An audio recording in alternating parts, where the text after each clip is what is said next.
Fox Sports. We are Baltimore. We are St. Louis. It's Game 3 today between Washington and St. Louis. Two teams determined to defend their division titles. An already outstanding pitching staff added one of the game's greats. Missouri native Max Scherzer gives the Nationals a full house. But the Cardinals have a future ace up their sleeve in Michael Wacha. And so far this year, it's the Redbirds who boast the best staff in baseball. It's the glitz against the grind. And the series finale is next on Fox Sports Midwest.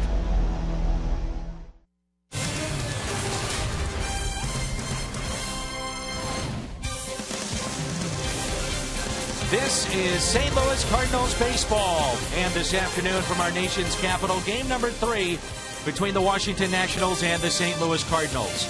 About an hour ago, second baseman Colton Wong getting set.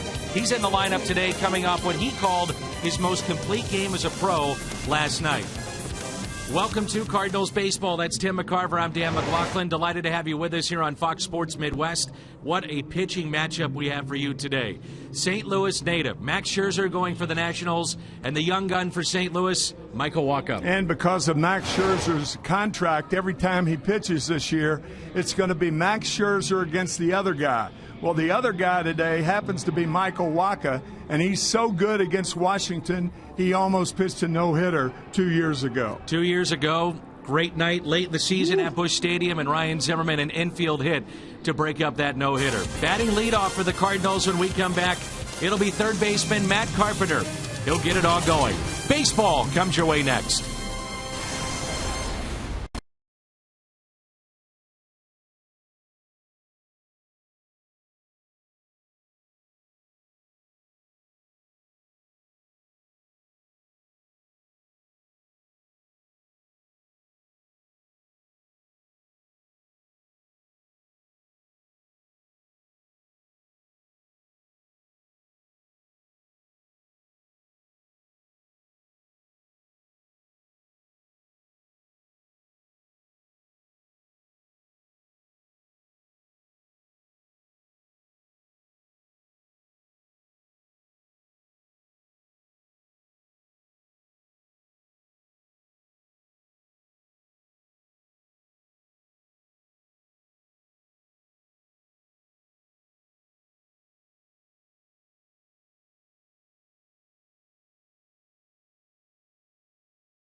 By.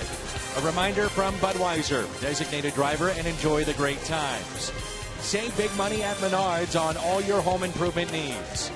And visit your local Mid-America Chevy dealers for great prices on our all-new 2015 vehicles today. It is chilly and windy in our nation's capital. We talked so much coming into this series about pitching. But Tim McCarver, we've seen some great defense along the way as well. Not only by the Cardinals, but by the Nationals also. But last night, Colton Wong stole the show. 3 great defensive plays, a 2-run home run to make it 3-0 in the second, and the tie-breaking double in the 8th inning. Max Scherzer 1-1 this year against Michael Wacha and the Cardinals. And the first pitch to Matt Carpenter is driven into right center field. Well hit again, and this ball, one hops off the wall. Carpenter started game 2 off last night with a home run. This time it's the double. And the shocking thing so far to National League pitchers is here's Matt Carpenter swinging at the first pitch. Matt Carpenter, now Jason Hayward. A look at the lineup for St. Louis. Matt Holliday, then Adams, the cleanup man. He homered here last night. Peralta, Wong, Jay, Cruz, and Wacha. Be the first start this year, first playing action this season for Tony Cruz. No Yadier Molina in this lineup. Hayward, little bloop out to shallow left. Clint Robinson won't get it.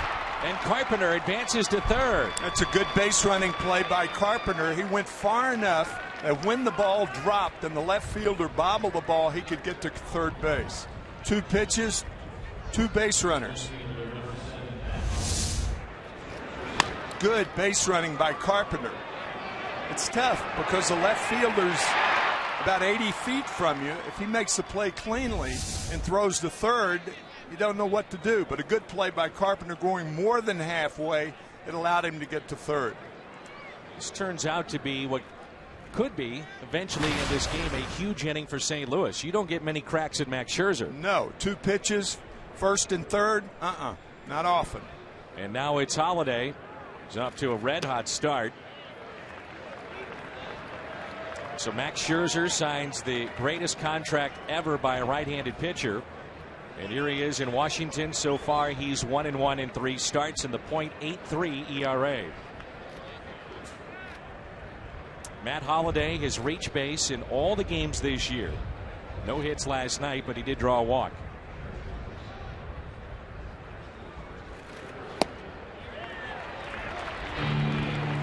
Last time out for Max Scherzer, 8 innings against the Phillies, 4 hits. Gave up an earned run. And 2 of his 3 starts this year have been against the Fightin' Phils. Not a lot of fighting them this year. No. They come to Busch Stadium, by the way, next Monday through Thursday.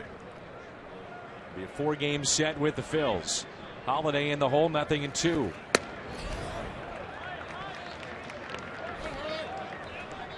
Thing about Scherzer, he can pitch out of jams like this, first and third and nobody out, because of his strikeout ability.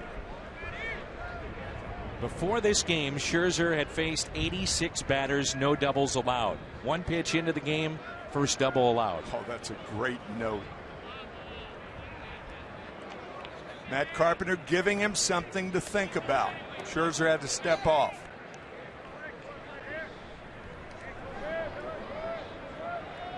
As a matter of fact, Scherzer had not allowed a double and only 2 extra base hits all season long.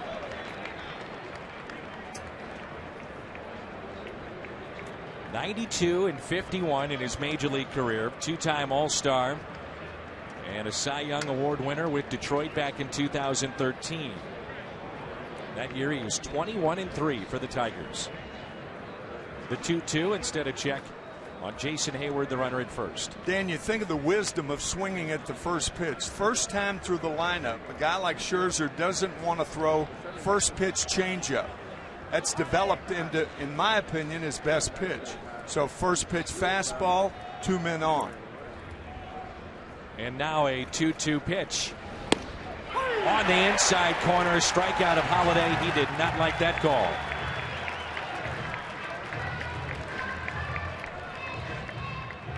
The Hyundai pitch arsenal for Max Scherzer this year. Very good fastball, mid to upper 90s. Tim spoke about that changeup, which is devastating. Very good slider. Mix in a curve. Occasionally. working on it.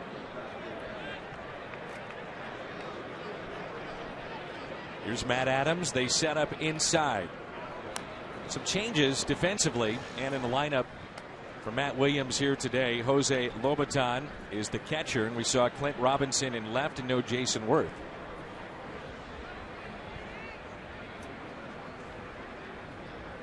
A little bigger lead this time for Jason Hayward.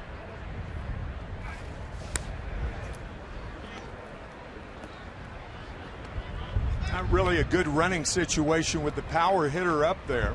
Those power hitters are more inclined to hit long fly balls. So you don't want to get thrown out with a runner at third base and less than 2 outs.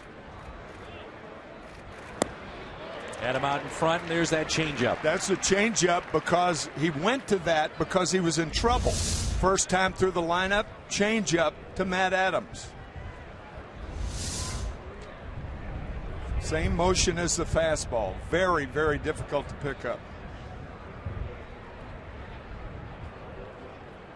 0-1 pitch to Adams after a long look.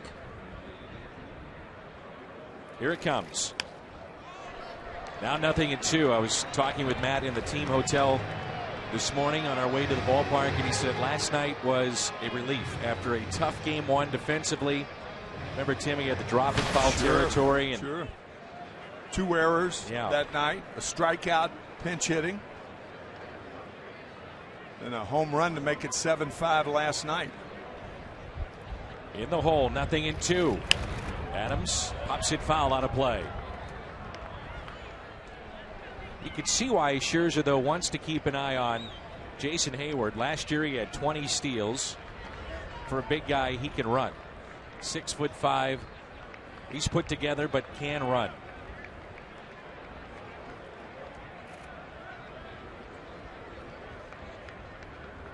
Another long look and a check.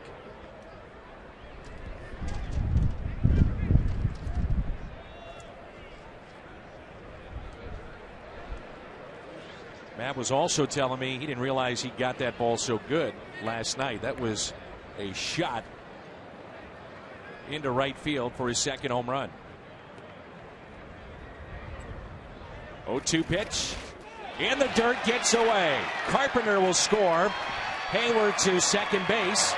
And it's 1-0 St. Louis on a wild pitch from Max Scherzer. I think that was a changeup, too. The thing about Scherzer, he does not throw many fastballs for wild pitches, but he will throw that choked changeup. Lobaton went to his right. The ball skittered off his right thigh, if that's a word. Not thigh, but skitter. Just made one. But everybody knows what you're talking about. Yeah. A little homemade action there. Here's a 1-2. Adams pulls it foul. Max Scherzer has developed into a premier pitcher, and it took a lot of work. It really did. Parkway Central High School in St. Louis. Grew up a Cardinals fan. And then it was off to the University of Missouri, where he studied finance and was the Big 12 Pitcher of the Year. It's another 1-2. 2-2. Good subject to study also in the major in finance. If you're gonna make $2.1 million, or $210 million, it's pretty good to go into finance. Max a smart guy. It took a gamble last year, and we'll talk about that in just a moment. Here's a 2-2 instead of check. And the gamble was this: he was offered $144 million by Detroit, turns it down, and he and his agent took out an insurance policy for $750,000. That was a premium. Here's a 2-2. Adams with a high fly ball. Lifted into center. Denard Span under it. Makes the catch. Hayward back to the bag at second base. Robinson, Span, and Harper in the outfield. Escobar, Desmond, Espinosa, and Zimmerman along the infield. Lobaton behind the plate. The Dobbs Tired Auto Center's defense.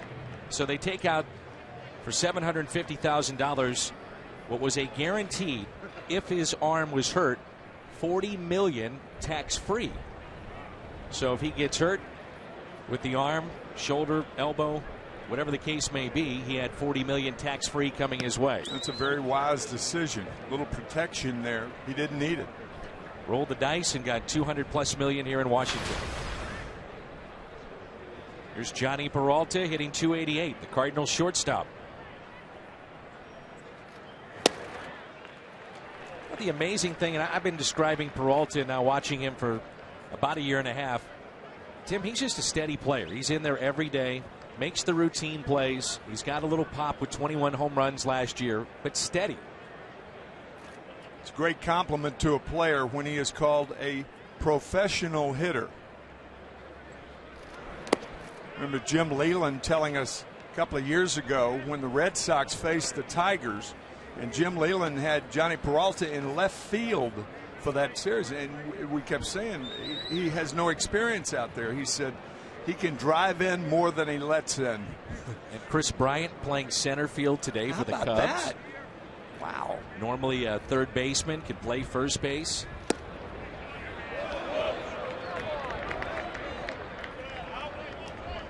But that's Joe Madden to a T, thinking outside the box. Oh, yeah, as he always does. Very innovative manager. 2-1 the count. Hayward, the runner at second base. 2-2.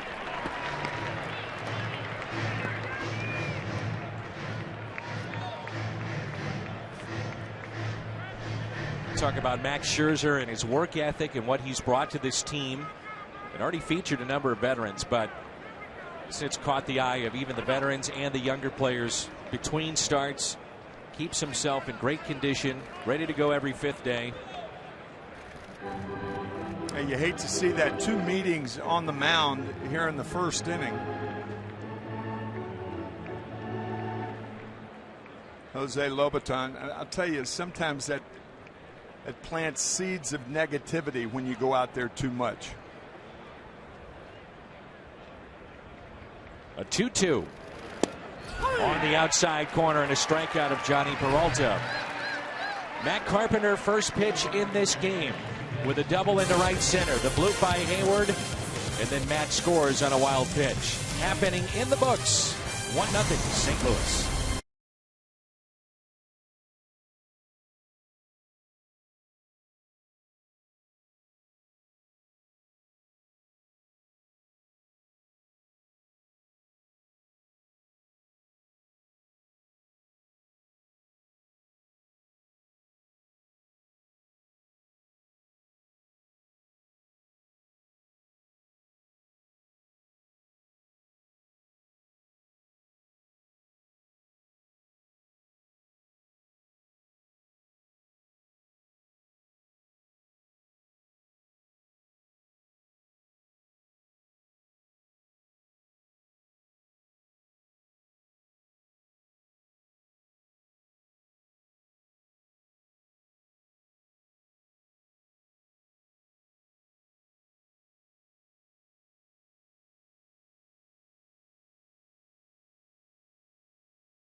With the watchful eye of Derek Lilliquist.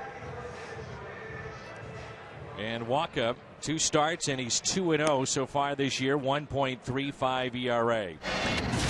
26 outs recorded, 1 to go from Michael Waka, September 24th of 2013. Ryan Zimmerman, 2 outs in the 9th, broke up the no-hitter. It was only Michael Waka's 9th start of his big league career. Michael Waka can stand toe-to-toe to anybody in the big leagues. proven that already this season with Johnny Cueto matched up with the great right-hander of the Reds twice, and he's 2-0. Here's Denard Span. And I think the difference in Michael Wacha, Tim, when you go back to 2013 to what we're seeing now, he's always had a good fastball, mid to upper 90s. He has had the outstanding changeup. Great changeup. Yeah. The curveball is getting better and better and better. Some say that led to his arm injuries last year. I don't know that that is true. But one thing is true, his curveball is much better now than it was 2 years ago. The runs he's allowed have come on home runs. One of those on a 3-0 pitch to Todd Frazier. And on 3-0, Span draws a walk. Hyundai pitch arsenal for Michael Wacha. The fastball is mixed in a cutter that he's developed, the changeup, and a curveball.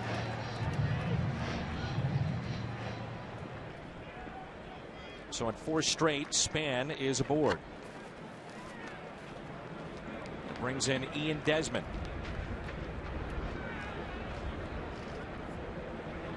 Hitting an even 300, 1 home run. He's driven in 5. Span is a threat to steal. We'll see how aggressive they want to be with no Molina in there today. I was just thinking the same thing. Tony Cruz behind the plate. And when a catcher doesn't catch that often, the first thing that is messed up when he catches is his footwork. Not his arm. The arm's strong, but the footwork behind the plate. It's very important.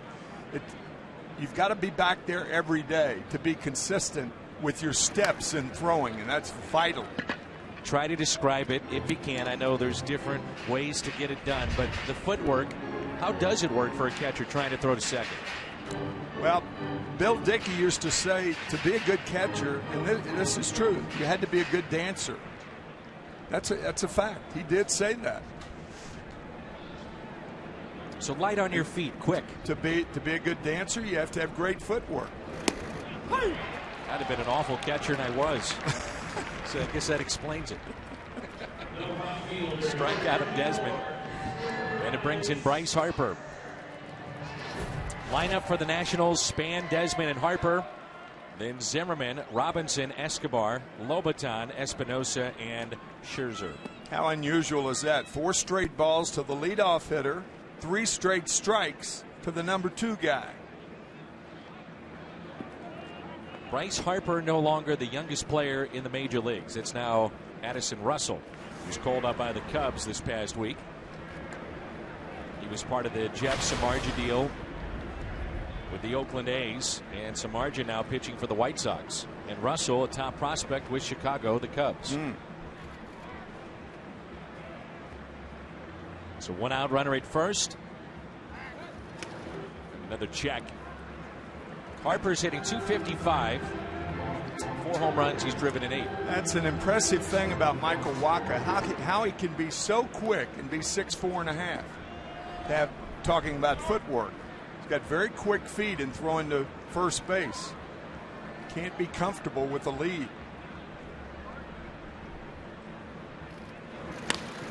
Liner into center field. John Jay coming on. Drops in front of him. Not sure he got a very good jump on that baseball. Well, you have to respect the power of Bryce Harper. So Jay understandably playing him deep. Making 3 fabulous plays in game 1. Won a game saver with the bases loaded in the bottom of the 9th inning. But couldn't catch up to that one. 2 on for Ryan Zimmerman. Cardinals defense. You saw Jay there a moment ago in center. Holiday, Hayward at left and right. Carpenter, Peralta, Wong, Adams along the infield. Cruz behind the plate. Presented by Dobbs Tire and Auto Centers. Fastball missing, and a tight zone here early on for Michael Wacha.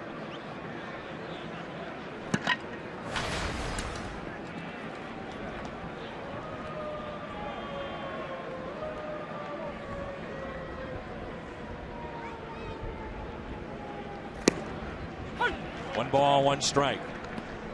Zimmerman had to deal with the shoulder injury that moves him over from third to first. He basically cannot even throw.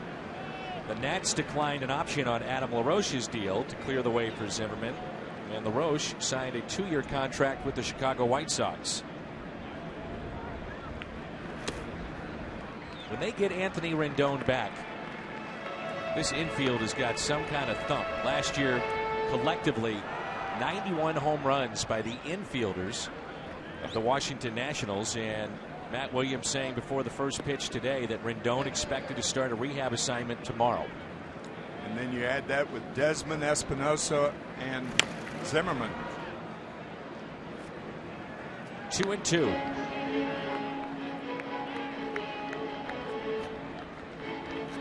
Always liked this guy as a player and a person. He is class. Yes, he is.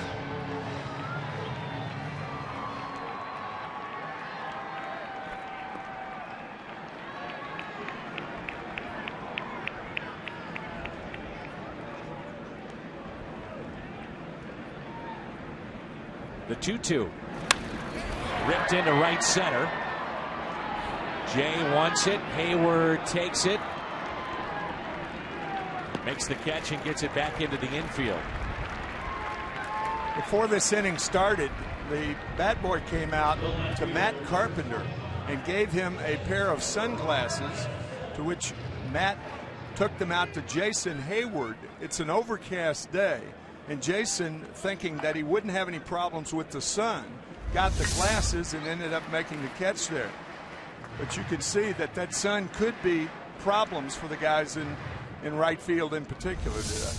Where I also noticed it too, the shadows could be a factor if the sun peeks through the clouds for the hitters. It's getting very close to edging towards home plate. Pitchers don't need an advantage against hitters with these guys going today. No, sir. It's hard enough, isn't it? Yes. Here's Clint Robinson, Alabama native that was drafted in the 25th round in 2007 by the Royals from Troy University. Basically has been a career minor leaguer and in limited big league experience. He was called up by the Royals in 2012, the Dodgers last year. Total of 13 major league at bats coming into this season. He's strong. Line drive into center, but there is Jay, and he puts it away. The Nationals strand 2. Sun is shining right now. 1-0 after 1.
Here's one of those lefties, Colton Wong. Homered and drove in 3 last night. Some eye-popping defense along the way.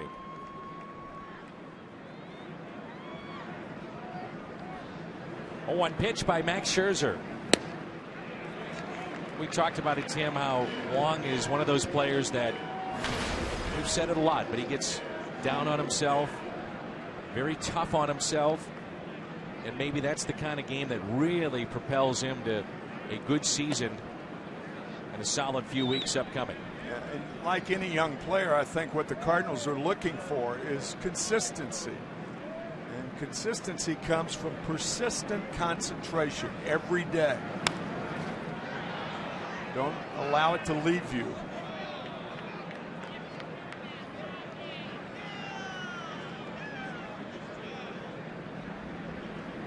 Last night, it all came together. You saw his talents on display. Well said. The 1-2. This is low and away.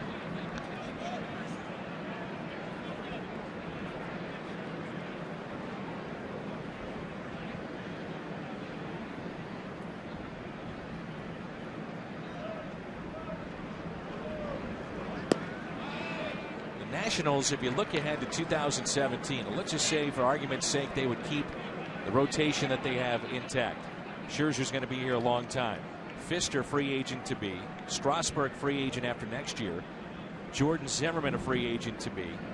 The 3-2 pitch. The fly ball lifted out to left center. There's Denard Span in front of the track. The point being is that they're going for broke this year because those guys are $100 million pitchers. How was this rotation built? Let's take a look. Scherzer signed as a free agent. 2009, Strasburg #1 overall. The trade with the A's to get Gio Gonzalez. Fister, a trade with Detroit. Jordan Zimmerman was drafted after having Tommy John surgery and fell to the 2nd round. A lot of teams liked him, but then he had Tommy John. The team that kind of gets lost in the shuffle with that graphic. Max Scherzer pitching for Detroit last year. Doug Fister was traded from Detroit last postseason. And how Detroit can allow those two great right-handers to go, both of them, in a period of about, what, 15 months? Fister had a bad start last night, but he is a quality pitcher. 16-6 last year. And Scherzer, Cy Young Award winner 2 years ago. 1 ball and 1 strike. Ground ball hit sharply to first. Ryan Zimmerman underhands to Max Scherzer. You know who's checking those 2 moves out? David Price.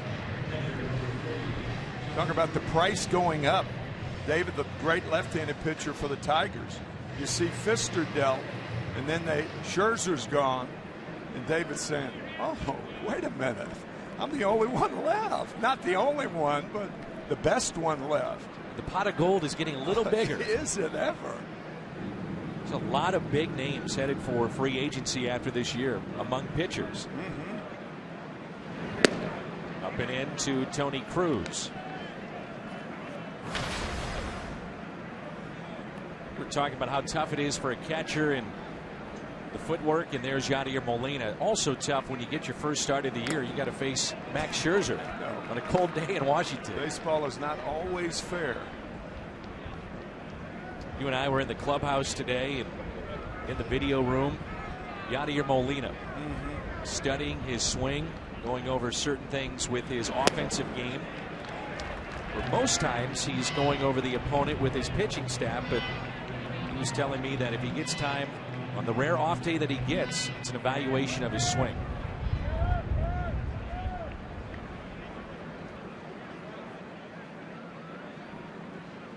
There's a 1-2.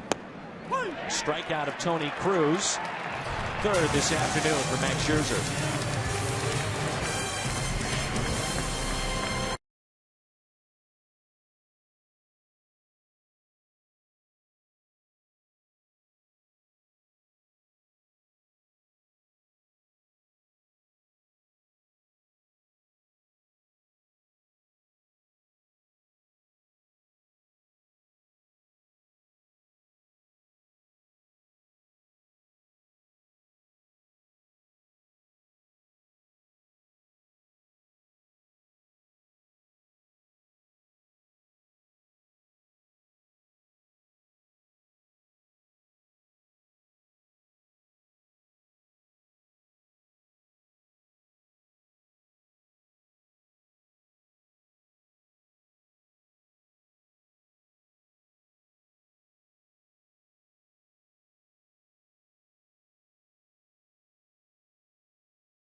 check in for the first time this afternoon.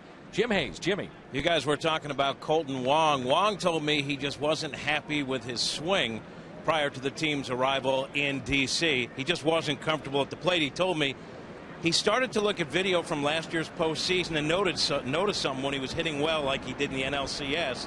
He had his weight on his back foot. He told me this season, as he put it, he was leaking forward and jumping at the ball, and it messed up his timing. He said he started working at staying back on Tuesday. He wasn't expecting immediate results, just comfortable. He got great results anyway. 3 hits Tuesday, 3 more hits last night, including a 2-run homer. What a night for Kolten Wong, Dan, and that's not even counting the defense, which was ridiculous. It was, as Carpenter is near the line at third, and there is a base hit into right. It's interesting with Jim's report. I went back and looked at some of my notes from spring training and talking about approach with Kolten Wong. I said, what did you take away from your walk-off home run? He said, not so much the celebration and the win. He said, that's great, and that's obvious. He said, but exactly what Jim said, my weight was back in that particular at-bat, on my back leg. And he said, that's something I've got to be able to do this year, trust my hands, realize to keep my weight back and don't jump. So we saw that last night. Give your hands credit for being quick enough to get through the strike zone. It's also interesting to note that hitters drift, and so do pitchers. Pitchers have to stay on their back foot just like hitters have to. And they're both comparable, hitting and pitching. And a lot of pitching coaches will say you're drifting, and that means that you can immediately correct it by putting the weight on the back foot if you're a pitcher. You pitch like you hit. Jose Lobaton, a switch hitting catcher, the backup. Looks at a fastball a little high and outside. 1 for 9 to start the year.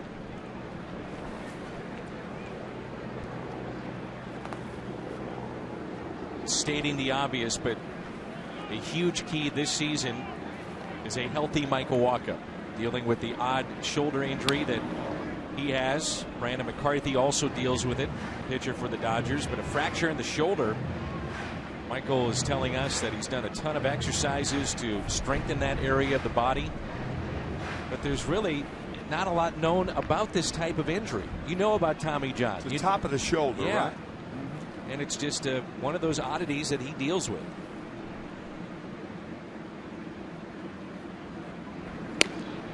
I don't think it's one of the most important thing for the Cardinals if they expect to contend. I think it's the most important thing. Probably so.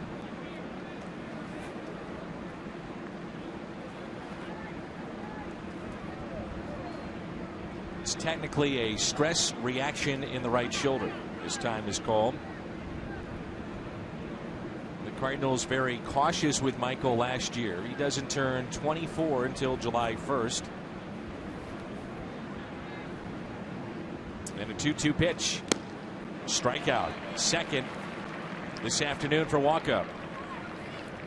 Let's turn to Tim McCarver's Toyota keys to the game. That's a pretty easy keys to the game today. Wacha can, as we said, can stand toe-to-toe with Scherzer, and don't expect a lot of runs to be scored.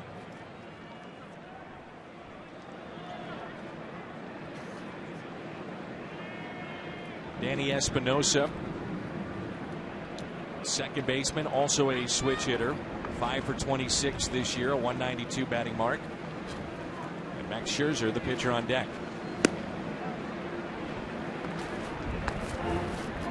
You think about Michael Wacha, there's just so much upside and promise. You go back to the League Championship Series of 2013, and it was stunning to watch him and what he did. 13 2/3 and only 7 hits allowed.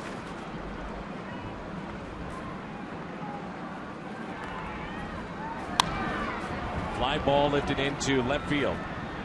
Holiday comes in a step or two. 2 down, and it brings in the pitcher, Scherzer. You know, talking about those injuries, as Espinosa is jammed with the Wacha fastball, but man was not meant to throw overhanded 97 miles an hour and then change up with the same arm motion. That's why this game is so difficult and so many arm injuries happen. I mean, when you throw that hard and exert that much pressure to that shoulder, elbow with breaking balls, it's going to take its toll, whether you're young or old. Back to Waka, steps and throws. The Nationals strand their third runner through 2. We head to the third. Cardinals on top.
Baseball in-game highlights, live look-ins, replay reviews.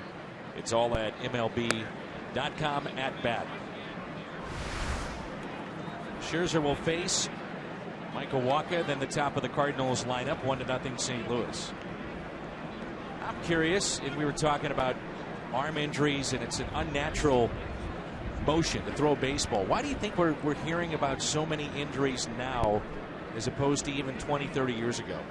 Or do you think just guys had those injuries and many of them pitched through it, or they were done? I think the guys are bigger now. And because they're bigger, they're stronger. But that doesn't necessarily mean that they're going to throw any more resiliently than they did 30 years ago. I mean, their pitch counts now. They're not allowing guys to pitch complete games. Bob Gibson in 1968, 34 starts, 28 complete games. Waka shoots this into the gap in right center, and there's Harper, a sliding catch. Guys back in those days were big, but these guys today are much, much bigger, and I think as a result, more arm injuries are coming up to as far as pitching is concerned. John Smoltz was with MLB Network in here the other night. We were talking about arm injuries, and he would know a lot about that. Oh, would he ever? Really, remade himself as a closer. Sure.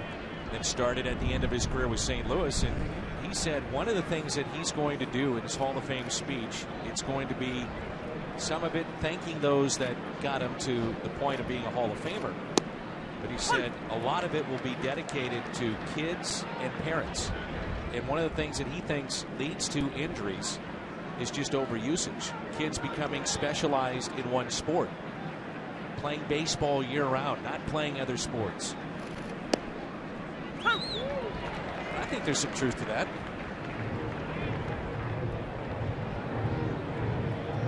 Oh, 2 here on Carpenter. Doubled and scored back in the first.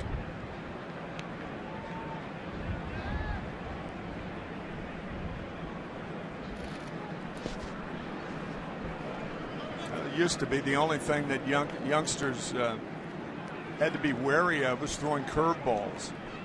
And now it seems like there's so much pressure to win in the little leagues that overusage is a result of trying to win at every level, and perhaps that is part of the reason that by the time they get 16, 17, sure. Tommy John surgeries are being performed on high school pitchers now, high school players, much earlier than expected when it came about in 1975. Carpenter to center. What a start to his 2015 season. 2 for 2 here today. I was talking to Matt LaCroix, the bullpen catcher, because he catches Scherzer before every game, and I said, what's the most unusual pitch he throws? He said a tailing fastball that is up in the strike zone, and he can throw it for strikes. I've never heard a catcher say that about a pitcher, that he can throw an up and away tailing fastball for a strike to a left-handed batter. That was a strike, and Matt Carpenter showed how to handle that pitch. This is a double play ball. 4-6-3 off the bat of Jason Hayward.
Hitting streak to 10 games with a double to lead off this ball game here in Washington. The T-Mobile game changer, also Matt Carpenter. His streak is now 14. These are the last 5 Cardinals to reach base in their first 13 games of the season, whether it be hit by pitch, walk, or base hits. The T-Mobile game changer, Matt Carpenter. A guy named Albert Pujols, 28 straight. Gosh, in 2009. That's just ridiculous. Amazing. It really is. Still plying his trade with the Angels. Sure is.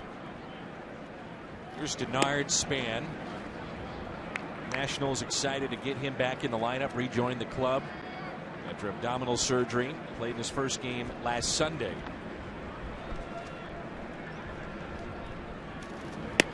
Denard, an interesting story. He was born in Washington but spent the majority of his childhood living in Tampa Bay.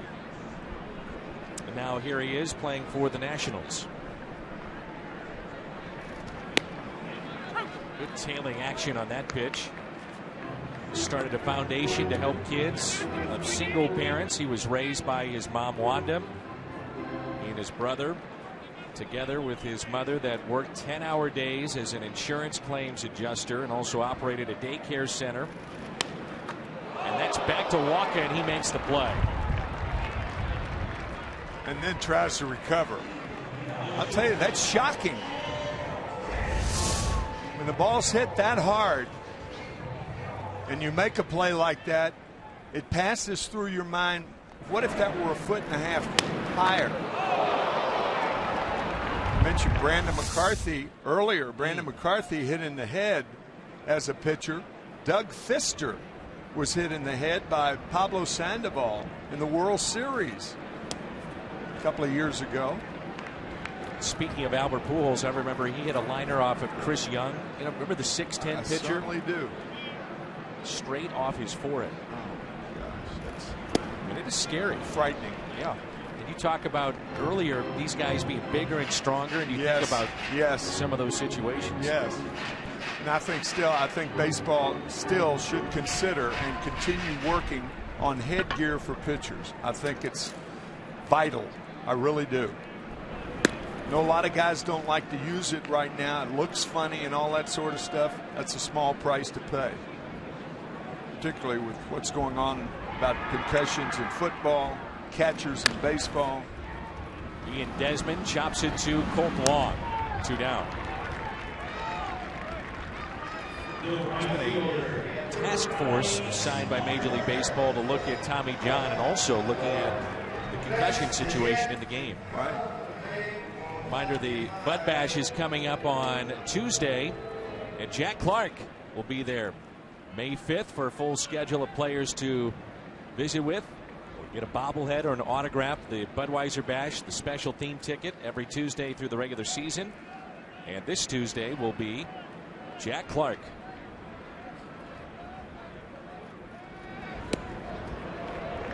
Good curveball. We know about the coaches now in the game after Mike Coolbaugh and the incident with him in Tulsa. Yep.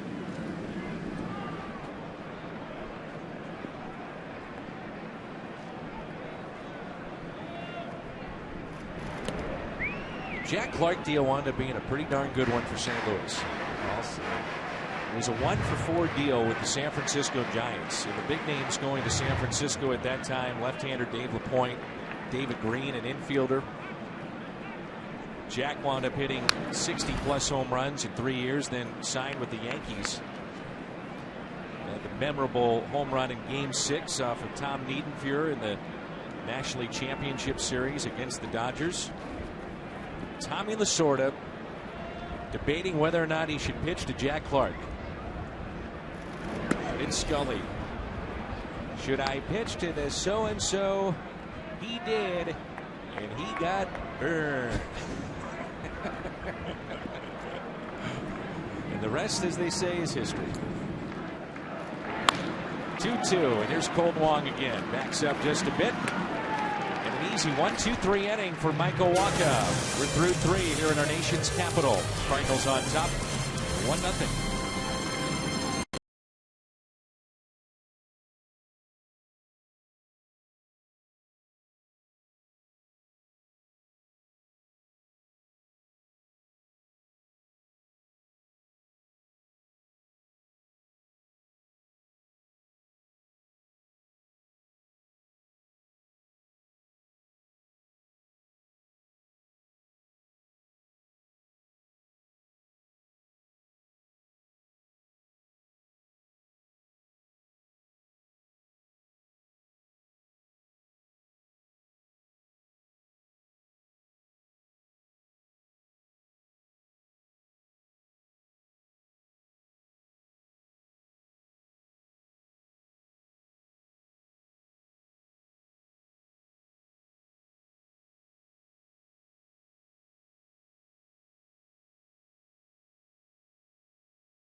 Presenting rallies before every Blues home game.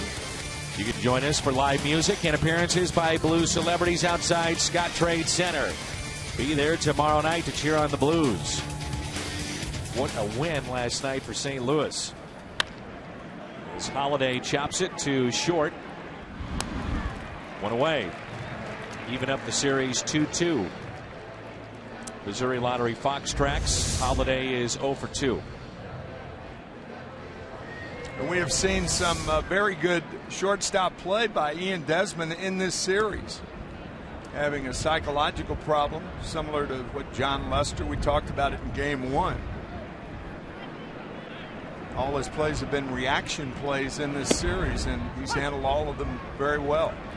You know, I had a problem like that in 1969, and it affected my throwing guys out. I didn't have a strong arm anyway. And Lou Brock noticed that and gave me a book called Psycho-Cybernetics. Do you remember that? By Maxwell Maltz. Remember the book, guy's yes. name. This book was the most confusing book I have ever read in my life. So it didn't help. Oh, help! It put me into a season-long slump and tied my hands. Are you kidding? Need a straitjacket. Adams with a fly ball into right. Harper over to make the catch. I've kidded Lou about that. I said, and Lou was just the sweetest guy and a great guy and a caring teammate, the whole bit. He knew I was having some problems and all that, and it became a thing. And he went out. It was a paperback. It was a very popular book in the late '60s. But the name of it, Psycho-Cybernetics. Whew. Maxwell Maltz, not one of my favorite books of all time. Here's Johnny Peralta. You and I were talking about before the game. We're looking forward to reading Jim Cott's new book. Yeah, absolutely. His second book. It's supposed to be a terrific read. Here's an 0-1 pitch. Broken bat. Desmond with time and throws a strike to Ryan Zimmerman. So the throwing problems have not been an issue these 3 games for the shortstop of the Nationals, Ian Desmond.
No surprise fees at checkout, home or road. StubHub.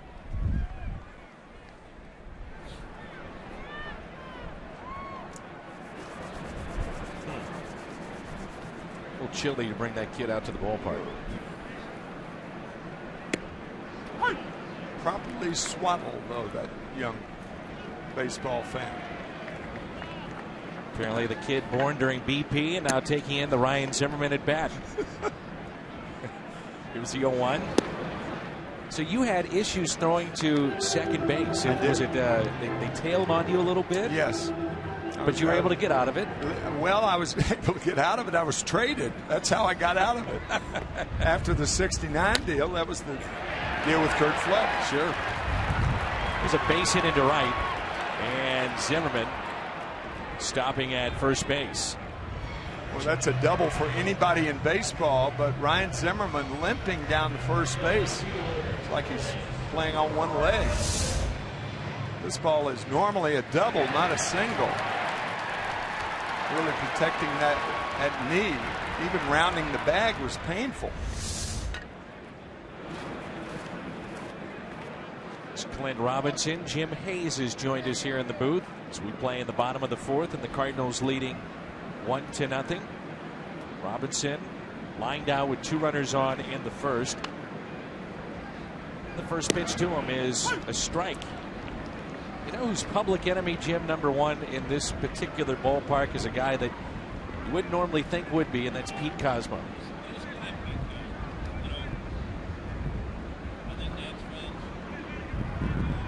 Nats fans remember Pete from the 2012 playoffs. They boo him every chance. You guys talked about the fact that they booed Pete in a spring training game. So we went and we talked to some Nationals fans, and we found that most fans don't really know who Pete Cosmo is. Some still hold a grudge against him. And we did a thing in the pregame show where we got some help from Pete, who found the whole thing very amusing. He told me he doesn't hear it when they boo him, and if he did hear it, he wouldn't really care. And Dan, he seems to get a kick out of it. And as you know, he's so relaxed. Nothing bothers Pete Cosmo, but not the type you'd expect to be public enemy number 1. Here's a 2-1 pitch. I saw him in the clubhouse. I walked by him and I went, boo, boo, like that. I just started booing him. He said, yep, sounds about right. We're in Washington. He feels it. He knows he's going to get booed. But he says he's so locked in a game, he doesn't even hear it, but he's read some of the stuff. He's been told about it. And he's like, yeah, not a big deal. Not a big deal. If anything, a compliment. Backhanded compliment, really. Mike Matheny said, no question. Mike Matheny said if you're a player and you're being booed for something you did on the field for performance against another team, that's a badge of honor. Sure. Pete Rose used to say, I was never booed in a white uniform. Always on the road. Always on the road. Here's a 2-2 pitch. By the way, Pete Rose made news last week, being added to Fox Sports as an analyst, and today Rob Manfred, the commissioner, said that Pete, some way, some form, will be involved in the All-Star festivities in Cincinnati this year. So he made that announcement earlier today, which is good news for those that want to see Pete in the Hall of Fame or back in baseball. I think what's interesting too, Tim, and you know Pete so well, but he could be allowed back in the game at some level and still not make it into the Hall of Fame because that's a separate entity. That's true. And to, you know, I don't think that's going to happen, though. I think if he gets back into the game, the pressure is going to be on. Give the guy his due from a just strictly a playing standpoint. I think. But of course, the writers vote on that, and don't know. 3-2 on Clint Robinson. You know Zimmerman's not running at first base. No, sir. I mentioned that Robinson signed a minor league deal.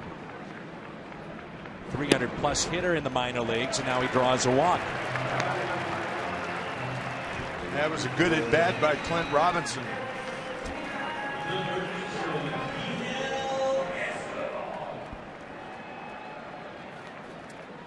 So 2 on, nobody out.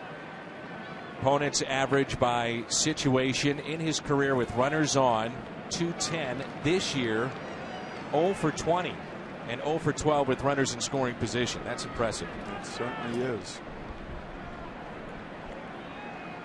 Reginel Escobar. I don't think he'll be bunting, not the way he's swinging the bat.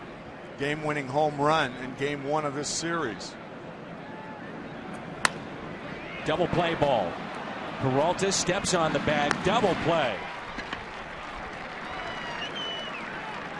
They are now 0 for 21. The opposition with runners in scoring position, or in this case, runners on. Plus, you had the added fact that Zimmerman was on at second base. So the Cardinals knew that there was going to be no bunt on. And a routine double play, Peralta to Adams. Jose Lobaton. That changeup has got great action against these lefties, doesn't it? And he's so tall that I think that aids and abets that changeup too.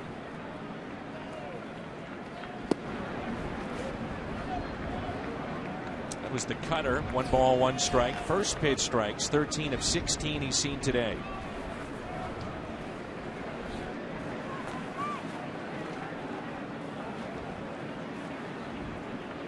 Here's a 1-1. Oh, great changeup. That was the best change he's thrown today. 74 miles an hour.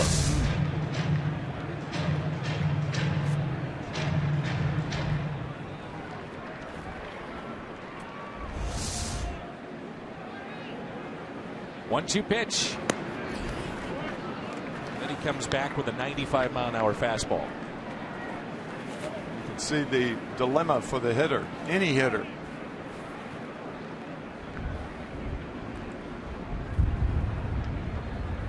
Field is shallow, and a 2-2 is swung on and missed. So the first 2 reached, and then 2 outs on a double play and a strikeout of Lobaton. He strikes out for the second time, and the third strikeout for Michael Wacha as we head to the 5th.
The top of the 5th. Colton Wong will lead it off. It'll be Wong, Jay, and Cruz. 1-0. St. Louis.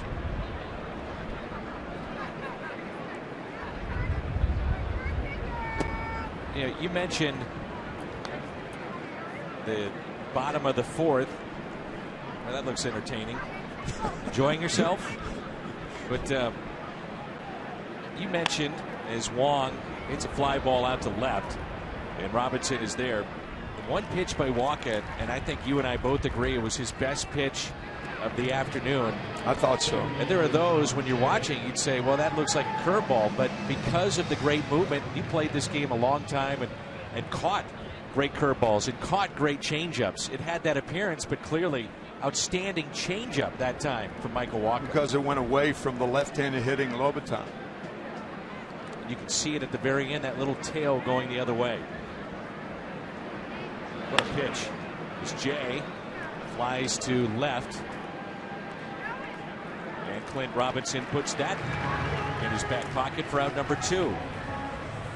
And that's the thing about, guys like yourself that have played this game and you watch it so intently, you pick up on the little things, and you will see that ball just tail away with the lefty, which gives you the indication then it's not the curveball. Well, you try to. 3 pitches and 2 outs, and here's Tony Cruz.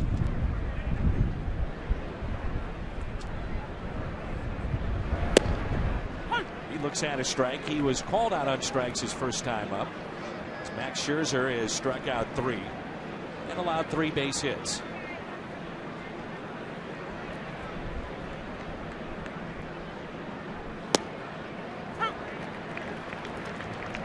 Boy, these two guys are fun to watch, aren't they? Machines. Good way to put it. Out machines. Very few mistakes along the way. Here's an 0-2 to Cruz.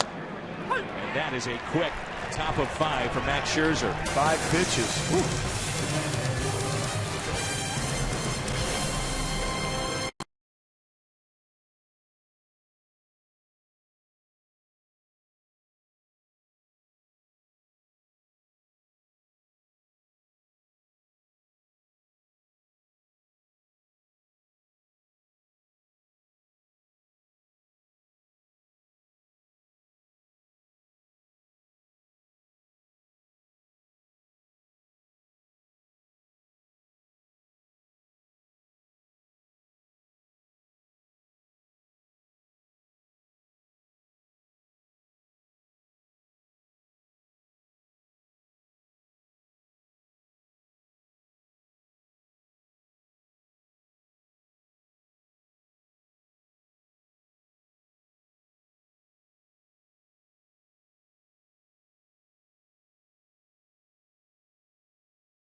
Live will get you caught up on a full night of NHL and NBA playoffs.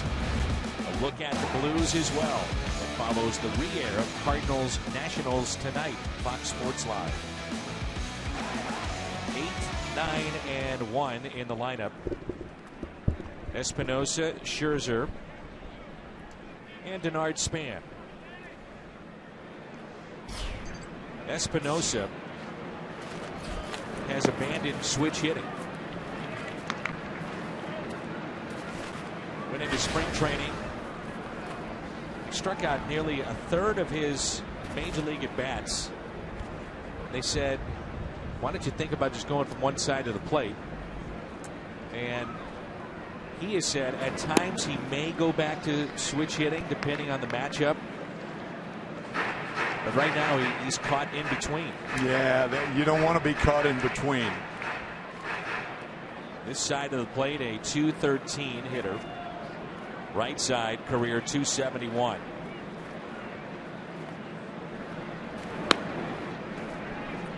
They tried Espinosa at third base. He's played shortstop. He's played second. And with Yanel Escobar added to the Nationals, Espinosa would be the guy coming off the bench ideally, but because of injuries, he's in there every day. One of the best throwing arms in the National League. Playing second base, he has a left side of the infield throwing arm. Obviously a longer throw from short and third. He's almost got to take a little off when he completes a double play. Absolutely. He's the The changeup tailing away from the left-hander.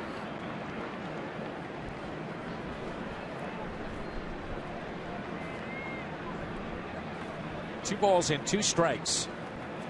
Shadows, without question, a little bit of a factor here. That's ripped down the right field line. It is hooking, and it is off the wall. How did that not get out of here? It'll be a double for Espinosa. I think it hit right to the left of the yellow line, but above the fence. Exactly. There's about 2 feet of padding next to the yellow line. The pitch was up in the Chevy Fox tracks, and that's right where he hit it. That was a changeup, waiting very well, and I mean, he hammered it. Yeah, the ball hit about a foot from the foul line. Had it been 6 inches to the left, it's a home run. It looked like. Hearing some of the fans chant M-I-Z and the other one Z-O-U, a common chant of Missouri Tiger fans that are cheering on Max Scherzer here at the ballpark.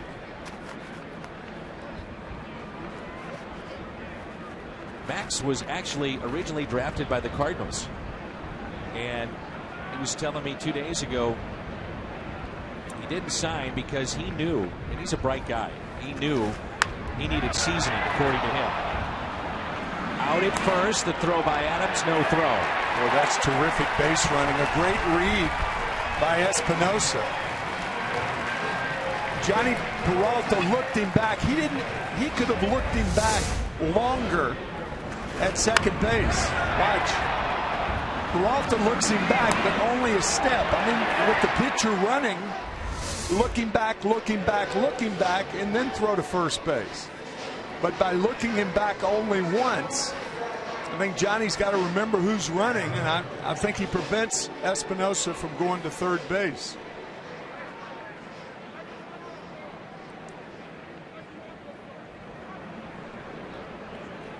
I'm not sure what they're reviewing. The only thing I can think of is that Scherzer's still out on the field, and maybe they're questioning whether or not Matt Adams was off the bag. Well, if he was off the bag, he didn't make a throw to third base. So if that pulled him off the bag to make the throw, you could understand it. But if he came off the bag, he did by a pretty good margin. I think that's a good appeal.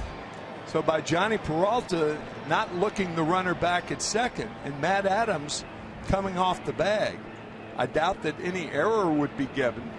Perhaps on Adams.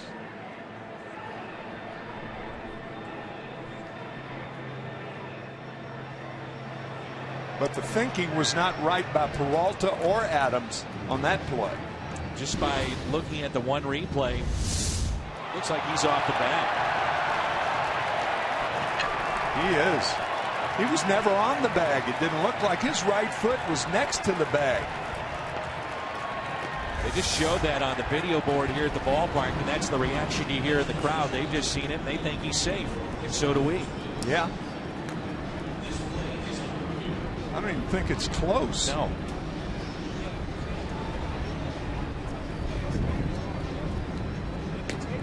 Now, the one thing about the Cardinals, the thing you rarely see them do is make mistakes on defense.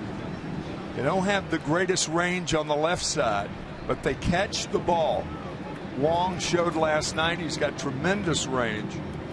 Matt Adams is an improved first baseman defensively. They don't make mental mistakes. This could be a huge mental mistake, and that was an easy call. So now runners at the corners, and Derek Lilliquist will visit with Michael Wacha, pitched out of trouble back in the fourth. Here it is again. You know, see, when he makes the play, he's way off the bag.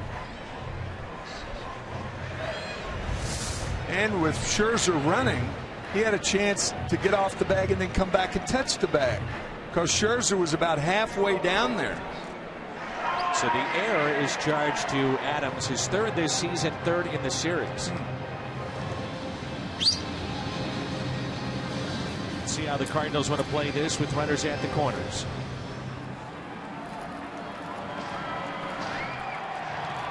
You almost have to play double play depth. You know, Denard Span, you do have the option of coming home on a slowly hit ball, because Span is such a fast runner, you're not going to double him up for the most part. He's coming off a Nationals record a season ago, 184 hits. And today, thus far, he has walked and hit back to Michael Wacha. Ground ball, base hit. This game is tied. Scherzer on his way to third. The throw by Hayward, not in time. How about that? Your pitcher going first to third on a base hit to right and testing Jason Hayward. Not only that, Dan, but a pitcher that spent all his life in the American League, his first year in the National League, so he's not used to running the bases. But he does, realizing how important it is, go from first to third. That's the first time in a long time we've seen a pitcher go from first to third on a ground ball to the right side.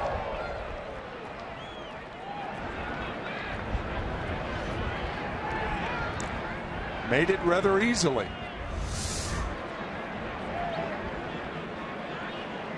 So nobody out.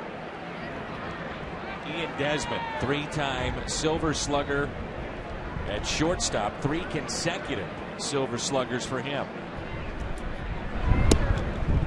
It's funny how the game works. If Matt Adams is on the bag, they get the one out. Perhaps they play the infield. Mike Matheny plays the infield halfway. Adams is off the bag, and maybe that ground ball from Span goes to Adams, and they get Espinosa at home. Good point. Here's a 1-0. Popped up. Could be a very big out here. Colton Wong makes the catch. The big first out. What's on tap? We will be in Milwaukee. See the struggling, and I mean struggling, Milwaukee Brewers tomorrow. Carlos Martinez, Matt Garza will come your way at 6:30. It's the Budweiser What's on Tap. Ownership of the Brewers has come out and said that the GM, Doug Melvin, Ron Renneke, the manager, they are safe at this point, and that it's up to the players to start playing better. That was this morning. And right now, Milwaukee, league worst, 2-13, and already 8 games back of St. Louis. Bryce Harper pops it foul. So much talk about Bryce Harper, rightfully so, the BJC Healthcare difference maker, but against St. Louis, the Cardinals have done an outstanding job keeping him in check. 171. Lowest career average versus any NL opponent.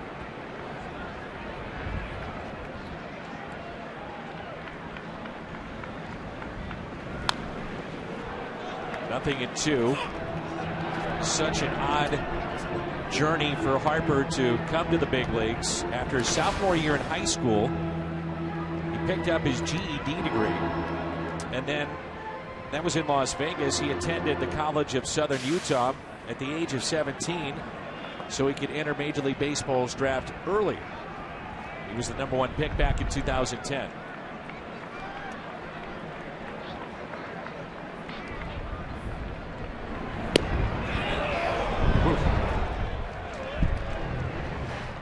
Rookie of the Year in 2012, also was an All-Star, and in the history of the game, the youngest position player as far as All-Stars are concerned. Younger than Harper, selected to the All-Star game, Dwight Gooden and Bob Feller.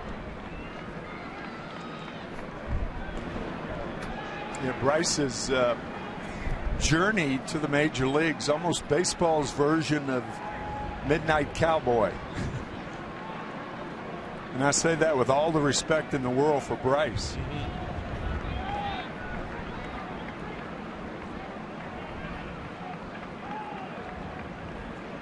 Here's a 1-2 pitch from Michael Wacha.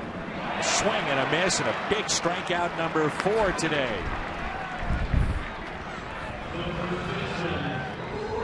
Chevy Fox Tracks. Pitch may have been outside the zone. Outside and high. Flat-footed swing. That tells you that Bryce Harper was looking for something else. He didn't get it and couldn't hold up.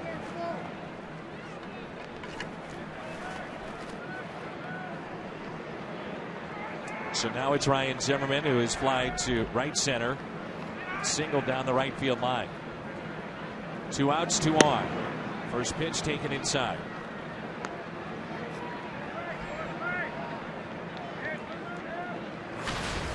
Michael Wacha gets out of this jam with 1 run allowed. Say job well done. The way that this inning started. That is a big out there. Brian Zimmerman still to go.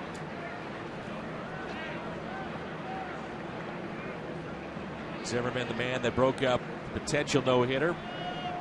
Michael Wacha in 2013 and just his 9th major league start.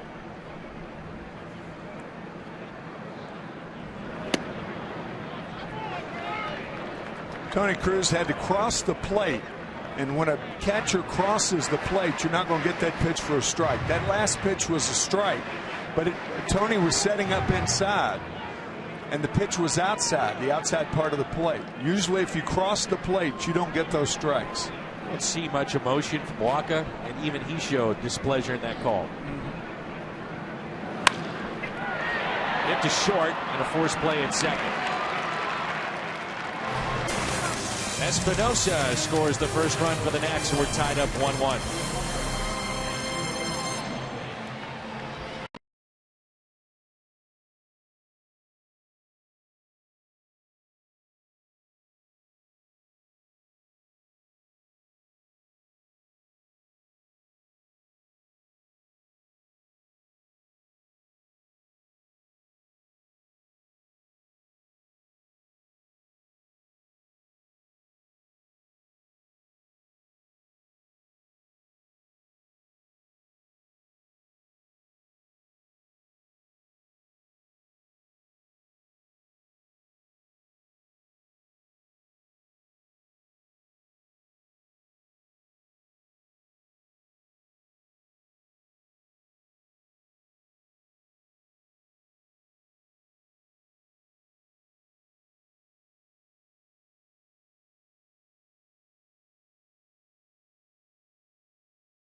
In the last 5 Missouri natives with 20-win seasons.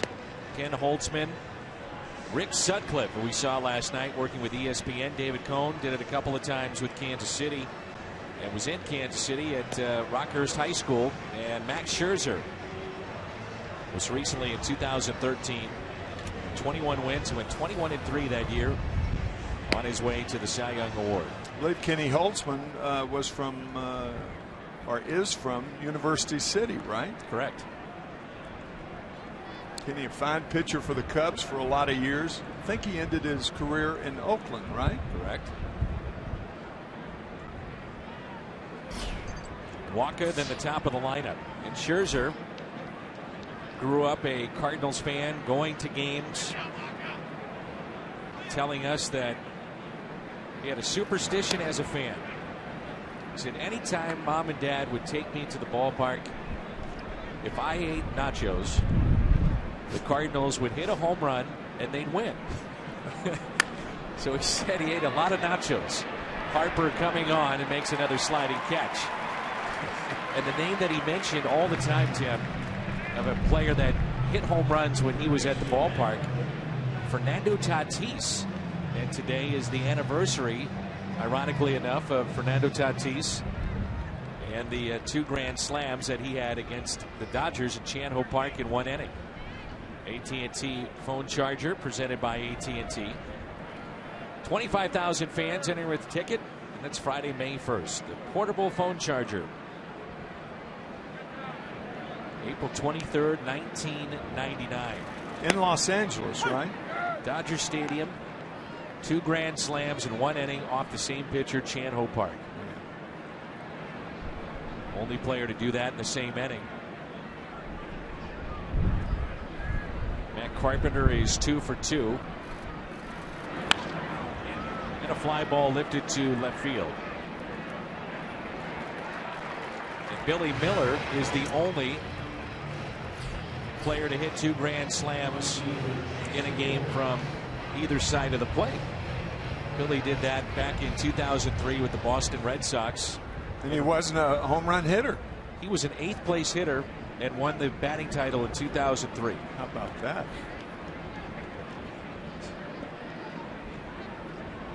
So 2 outs, and here is Jason Hayward. I think it's safe to say Max Scherzer is settled in. Talking about a guy who is zeroed in on the strike zone. There's a base hit for Hayward. 2 for 3 today.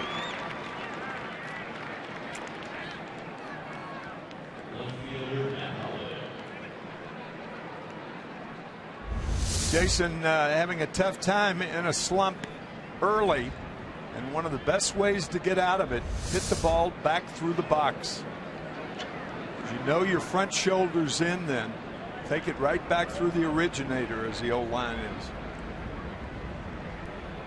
2 outs, runner at first for Holiday. Running situation here. Watch out. You know, going back to Hayward, I think that's what we've seen a lot of times, Tim. Outside pitches, tries to yank him a little bit. Pulling the ball at 4-3 syndrome. Boy, that's a bad habit to get in as a left-handed batter. 4-3 meaning second to first. Play Pepper with the second baseman. Not a good thing.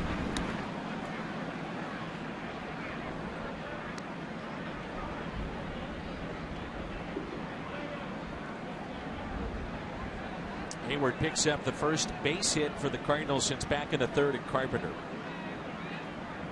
He stands at first. 0-1 pitch. And Holiday is hit.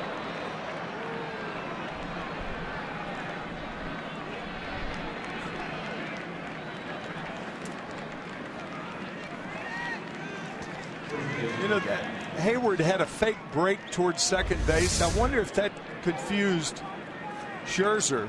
That fastball uncharacteristically inside hits Holiday on the elbow. There was that little fake break by Hayward. Maybe a rush to the plate and then maybe, it sails. Yeah, maybe. Got under a fastball with the elbow leading. Ball tailing in and hitting Matt Holiday. Adams 0 for 2. Fly to center, fly to right.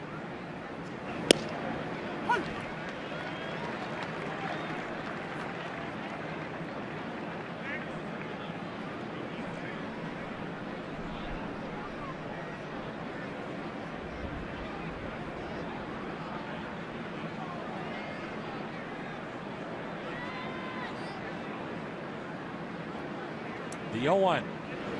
Adams lines it out to left. That ball is down. Hayward will score. The Cardinals back on top 2-1. And this damage in the 6th done all with 2 outs. I'll tell you, the guy who's the happiest about that is John Mabry. Not that they got the hits that they got, but how they got them. Hayward up the middle and Adams to left field. Matt's been pulling off the ball, and Hayward with the problem, that 4-3 syndrome, playing Pepper with the second baseman. So Hayward goes up the middle and Adams the other way, and the Cardinals retake the lead. First and second for Johnny Peralta. He's 0 for 2. That's up the middle, and on a hop, a race to the bag. Espinosa is there. Jason Hayward is 2 for 3 in this ball game this afternoon off of Max Scherzer. And he scores on a base hit to left by Adams. It's now 2-1 midway through 6.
Robinson leads things off.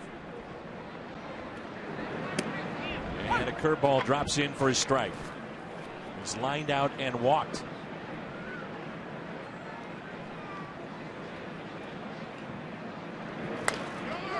And a ground ball that is fair, taken there by Adams. One away. Pitching this series, Tim, and that's been the story of it. Yeah, John Lackey actually would have had a better night last night. Tuesday, Wednesday, and this afternoon. John Lackey giving up 5 runs last night. All were earned, but had he covered first base in the 3rd inning, the Nationals probably score only 4 runs. But the starting pitching for the Cardinals has at least matched the Nationals thus far. A good fastball to Escobar. Single to right. And bounced into a double play.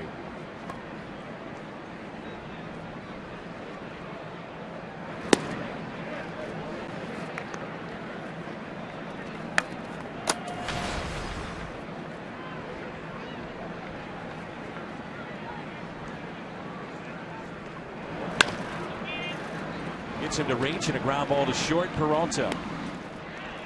2 outs. Kia in the driver's seat to follow up what you're talking about, Tim. Cardinals as a whole, in terms of their pitching staff going into this game, 91 hits allowed. The fewest in the National League this year. I'm not sure Derek Lilliquist gets the credit that he deserves doing a job year in, year out with the Cardinals. He is terrific. And such big shoes to fill in the person of Dave Duncan, who was so long the pitching coach for Tony La Russa. Derek has just done a terrific job with these young pitchers and older pitchers. And I think when most people talk about filling shoes, it's Matheny with La Russa, not Lilliquist and Duncan. Yeah, that very good point. Very well put. Derek's been in this organization a long time. A lot of the pitchers that have come up through the system he's seen when they were in the minor leagues. Some of them dealing with injuries. He had a lot of the responsibilities down in Florida on rehab assignments and such. And then was the bullpen coach for the Cardinals under Dave Duncan and Tony La Russa, and then moved to the pitching coach with Mike Matheny.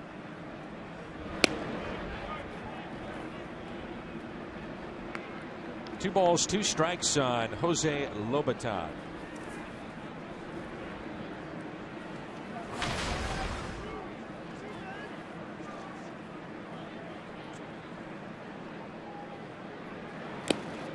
Swing and a miss, and 5 strikeouts this afternoon from Michael Wacha, who's through 6, a 2-1 St. Louis lead.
Player hits a home run The Gateway Honda dealers will donate $1,000 to the Make-A-Wish Foundation.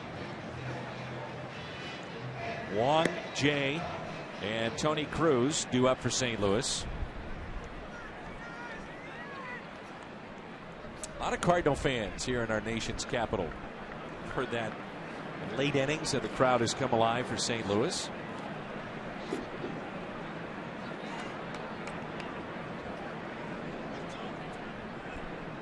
I don't know about the color scheme of those glasses, though.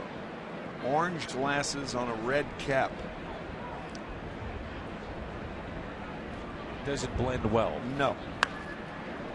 Wong pops it up and out of play. At St. Louis, I think we all enjoyed the home run race of 1998. And you were left to wonder what might have been for Matt Williams in 1994. A season that was cut short with labor strife. That's a foul ball. And at that time, the Washington Nationals were not in baseball. It was the Montreal Expos, and they had the best record in baseball. 74-40. I think it was August 14th that August 11th. Right? August 11th. August 11th. Okay, good going.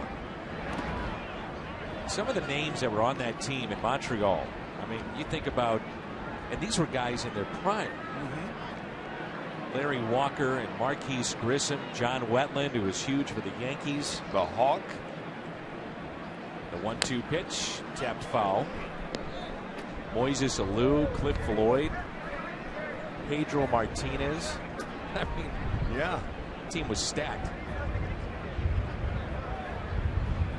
Had that season not been called off because of the strike, who knows? The Montreal Expos may have stayed around, won a World Series, built a new ballpark, and the Washington Nationals would never have been. Exactly.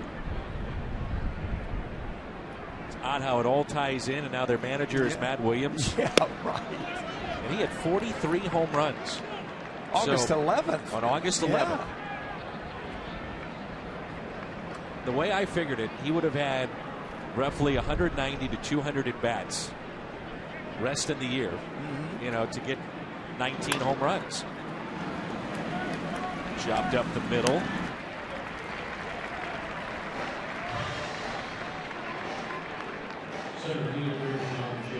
Often overlooked too is Tony Gwynn. He was at 394 that year. Could he have gotten to 400? Ted Williams, the last to do it, 1941, hit 406.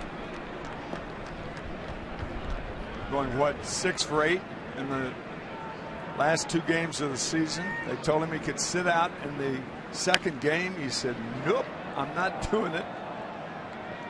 Went out and went 3 for 4. You had some amazing conversations with him. I did. I did.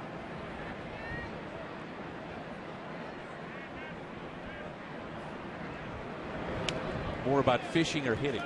Well, I interviewed him at Winter Haven, Florida in 1986. And I asked him, the most poignant question I asked was, if you had it to do over again, would you have been nicer to the media? And he got tears in his eyes. And he said yes. Really? Yes. John Jay 0 for 3. Stay cool all summer and a performance t-shirt. Unique Cardinals logo.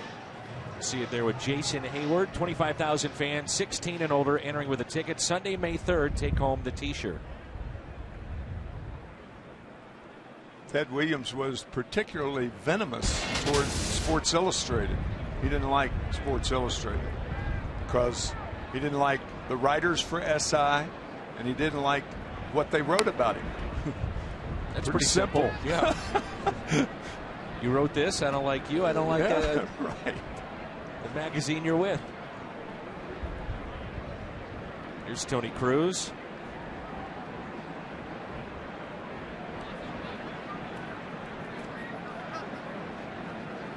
Oh, 1 pitch. Cruz rips it into left. That pitch was up.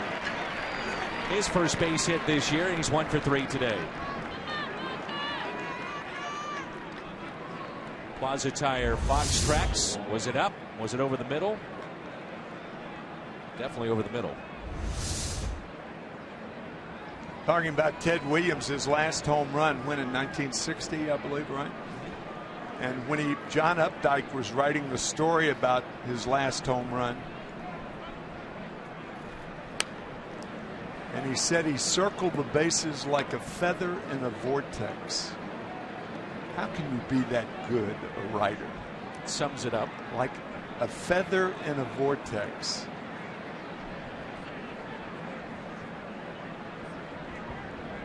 A 1 pitch to Michael Walker. Think about, especially here in Washington, what he meant to our country, the service. What he meant to the Senators. Right. As their manager. Yeah.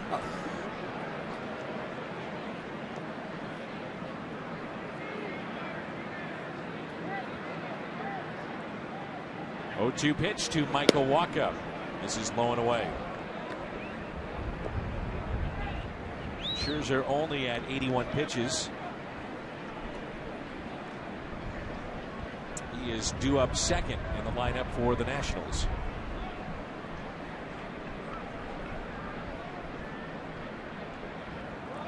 Runner goes, that's Cruz, and Zimmerman, a fine play on the back end. How about that play? If Tony Cruz is thrown out, then the pitcher leads off the next inning. But you know what? It's not a bad play because Mike Matheny is probably going to pinch hit for Michael Wacha had Cruz stolen the base. So it does make sense. And a great play by Zimmerman. It's all moot.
Bottom of the 7th.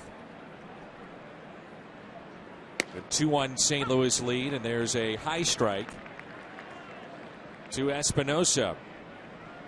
Doubled down the right field line. Also flied out to left.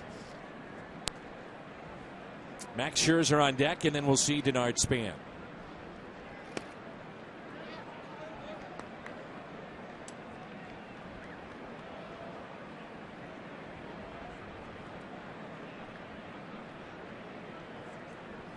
Now Tyler Moore has moved to the on-deck circle.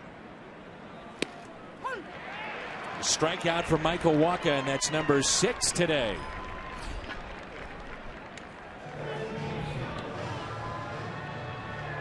When you're consistently this close to the outside corner, it's going to be a strike. I think that pitch caught the first part of the plate. A lot of times it'll catch the front corner. The catcher catches it, it's outside. And the hitter has virtually no chance. Matt Thornton, a lefty, getting loose in the pen for Washington. Look at the Mazda game summary. Wacha 6 1/3. Adams the go-ahead RBI. Scherzer done 7 innings, and Denard Span 1 for 2 with an RBI. Back in 2012, Tyler Moore was the top pinch hitter for the Nats off their bench. Struggled a bit last year, and he grounds out to third. So quickly 2 outs. Wacha at 94 pitches. I would think this will be the last inning for Michael. Yeah, the Cardinals too, Tim, they were telling us in spring training, and we had a conversation with Derek Lilliquist and some of the others in the front office about how careful early in the season, especially with Michael Wacha, they want to be with pitches in games, the pitch counts. Yeah. Some people, they don't like to look at that, but with him, a concerted effort to look at it because of the shoulder injury. Nice play by Adams, a flip to Wacha, and he is through 7. Sends us to the 8th. Nicely done, Matt Adams, taking a hit.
With a Bomberito Sports Update.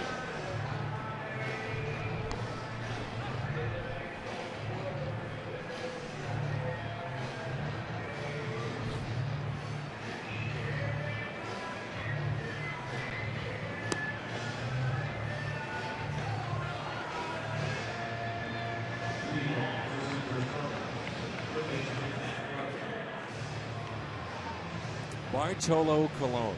Picking off A.J. Pierzynski. Where's A.J. going? Jordan Walden starting to loosen now in the Cardinals pen. I'm saying that because A.J.'s our buddy. Worked on him in postseason. He is a character, I'll tell you. As we found out in St. Louis, he is one of the great characters. He really is. He is a genuinely funny guy and a good guy. Not much of a filter either, as we found out. Fun to be around. He really is. There's Matt Carpenter, who is 2 for 3 against Max Scherzer today. Scherzer done. The lefty Matt Thornton in, and our Chevy called to the pen. Scherzer 7 innings, 2 runs, 6 hits, 4 strikeouts. Exits trailing 2-1.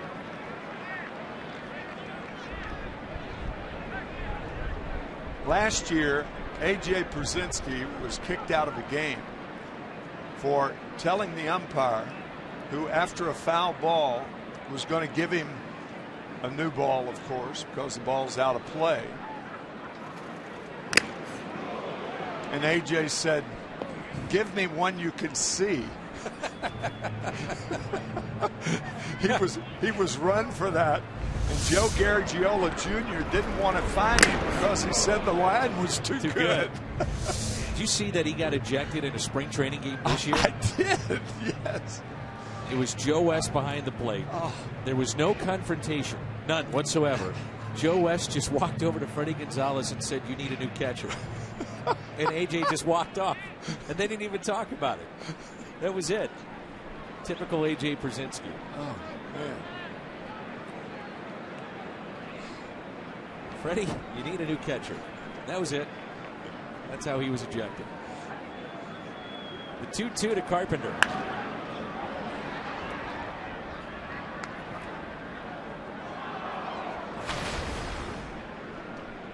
Cardinals still have to go through that heart of the lineup of Washington. 2, 3, and 4 due up in the bottom of the 8th inning.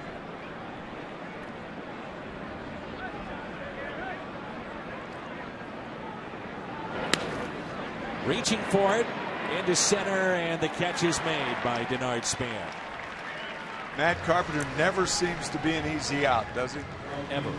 No. Guy gets his money's worth with every at bat. Great with 2 strikes and does not give away at bats. No.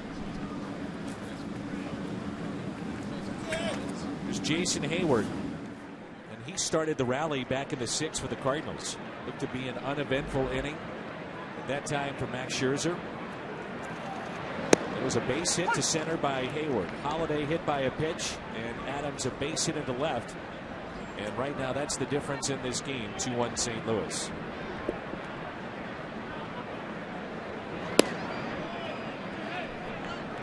Another 2-out RBI for the Cardinals. All 3 home runs hit last night were with 2 outs. Or I beg your pardon, with 2 strikes on the hitters. Wong, Carpenter, and Adams. Let's go back to what you were talking about earlier, Tim, with the front shoulder. This is a good example of it here with the lefty-lefty matchup. Well, which you have to do against a left-hander. That front shoulder is vital. If it gives, you're finished. And a ground ball that's hit to second. Hayward 2 for 4. You might say if the front shoulder is so important with a left-handed batter hitting against a left-handed pitcher, then why don't more left-handed pitchers pitch left-handed hitters inside? They try to. That neutralizes the guy who keeps the shoulder in. Rusty Staub and I used to talk about that at length, that a left-handed pitcher who pitches a guy up and in, you end up jamming yourself. You get that same pitch from a right-handed pitcher, and he pops it out of the ballpark. It's a totally different animal. We talked about John Mabry, and the reason we continue to talk about this, the Cardinals are loaded with left-handed hitters. And if you're a manager, you're going to throw a left-hander at them, all things considered equal. Think about being a lefty reliever and seeing the Cardinals come to town. I mean, this is right up Matt Thornton's alley right here. Sure. That's why he was hired. 1-1 pitch to Holiday.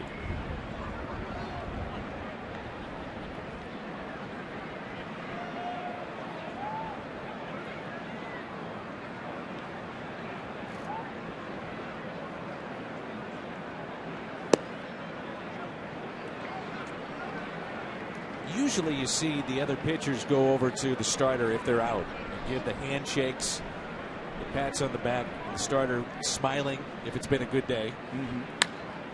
And we haven't seen that yet with Michael Walker, which just makes me wonder, is he going to start the inning? Yeah. Walden is ready and available and warmed up, standing out on the mound of the bullpen. There's Jordan Walden. He's off to a very good start. Up the middle and a base hit with 2 outs for Holiday. So that's now 14 straight games to begin the year that he's reached base.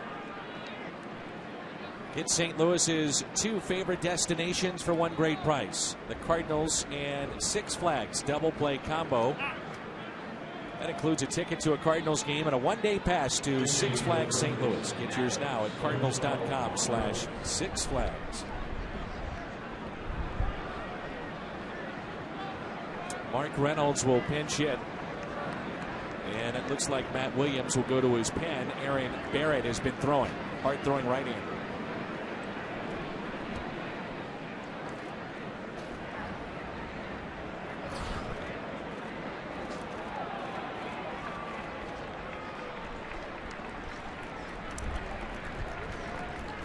So Aaron Barrett is in here. And this called the bullpen. Brought to you by Chevy.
Cardinals will try to add to their lead with Mark Reynolds against Aaron Barrett. Hard-throwing right-hander, and the first pitch is driven out to deep right field.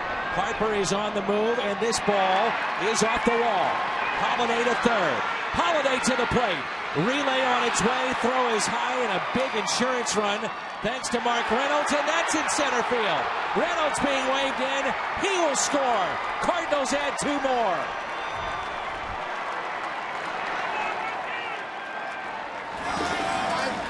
Two more 2-out runs. You talk about a guy like Mark Reynolds going up and looking in one area, a fastball away, and he got it, and man, did he ever drill it. That ball had a ton of carry into right center field. Matt Holliday chugging around third, realizing how important the run is, slaps home with his hand.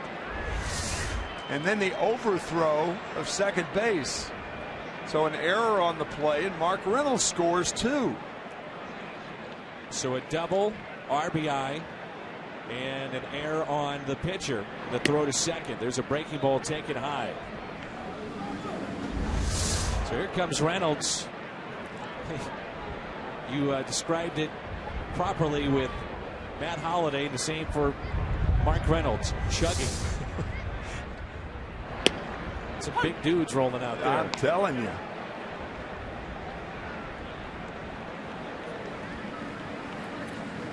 Four to 1 Cardinals here in the top of the 8th.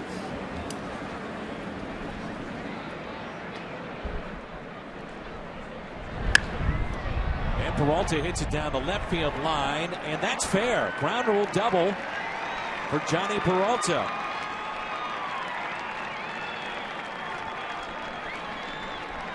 So back-to-back doubles for the Cardinals. And the first base hit for Peralta. You know, that ball is about as fair as the ball hit by Colton Wong last night. About a foot. Watch.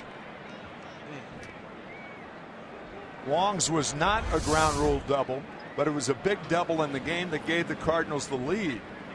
And then the home run by Matt Adams against the right-hander cushions it a bit. And Matt Adams' replacement, Mark Reynolds, today cushions it a bit. So Mike Matheny pushing the right buttons. Yes, sir. Strike 2, Colton Wong.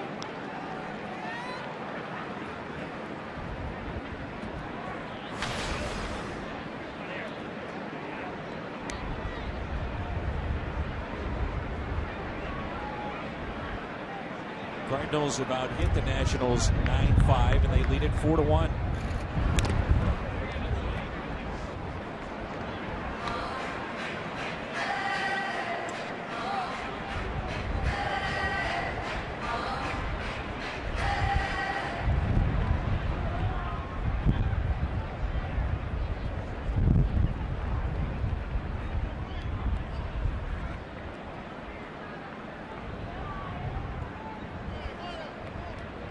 Oh, 2 pitch. Taken up and away by Wong.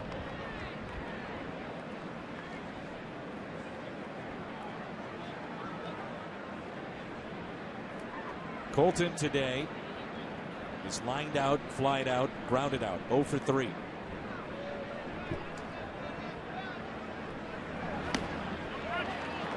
Swing and a miss and a strikeout of Colton Wong. And the inning is through, but the Cardinals pick up 2 more. They lead it 4-1 in the rubber game of this 3-game set.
Cardinals and Brewers on Fox Sports Midwest Plus at 6:30.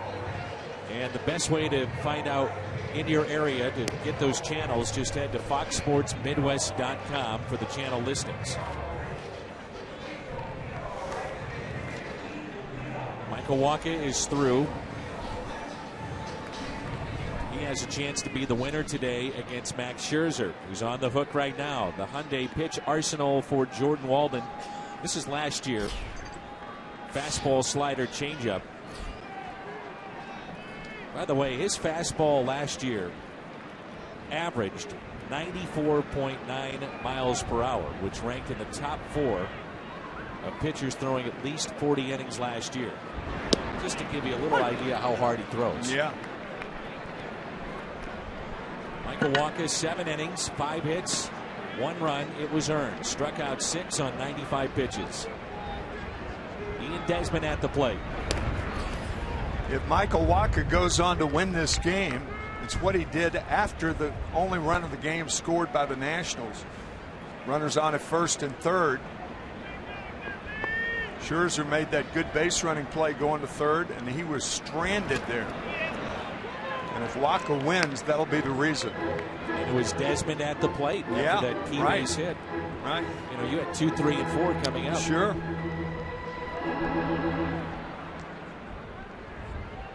Jordan Walden and Peter Borges, both with the Angels at one point. Both made their debuts with the Angels in August of 2010. Walden was the closer by 2011 and was an all-star.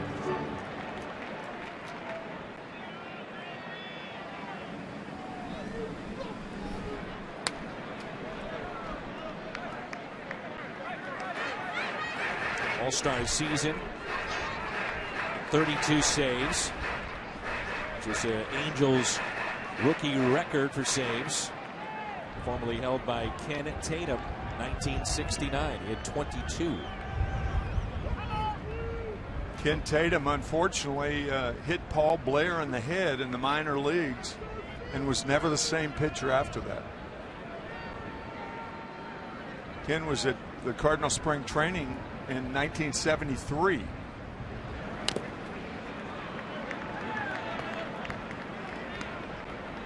Jordan is so difficult for right-handers to pick up. We used to talk about it as players, saying his foot hits the ground before his arm comes around, and it causes you to commit too early. If you're a right-hander in particular, that slider, particularly devastating. There's the fastball and a base hit down in the corner and right. Leadoff double for Ian Desmond. Now the Reynolds double looms large. This delivery, have you ever seen anything like it? No, I haven't. And usually you wouldn't think a guy would throw this hard with that delivery. But he gets this fastball up to Desmond, and Ian doubles it down the right field line.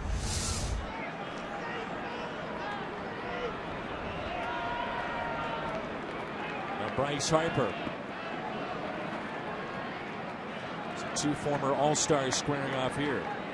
When Walden was named, he was a replacement for Mariano Rivera.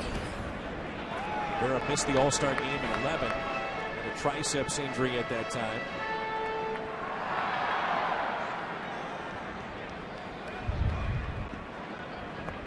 Coming into the season, what's interesting too is that lefties only hit 199 against him. The righties 232. You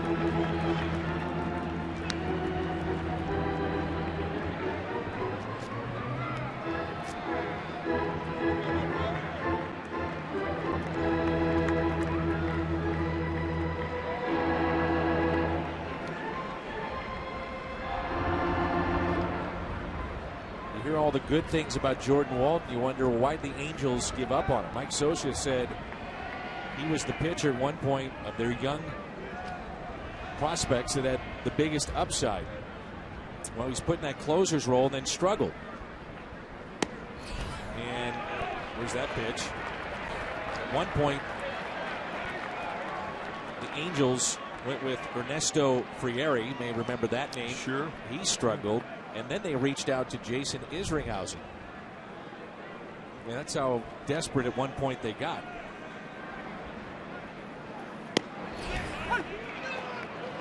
Dangerous situation right here with Bryce Harper ahead in the count, and Walden having to throw a fastball strike. I say desperate because Izzy was 40 at that time. Boy, was he good at one point. Just swing and a miss. That's the second awkward swing of this game that Harper's taken. Is he looking for something else? It appears to me that he is. I mean, the first one was a strikeout on Michael Wacha. It's almost like his hips are locking. He doesn't open that front side to swing. I'd be surprised to see the Cardinals come inside to him. And a walk.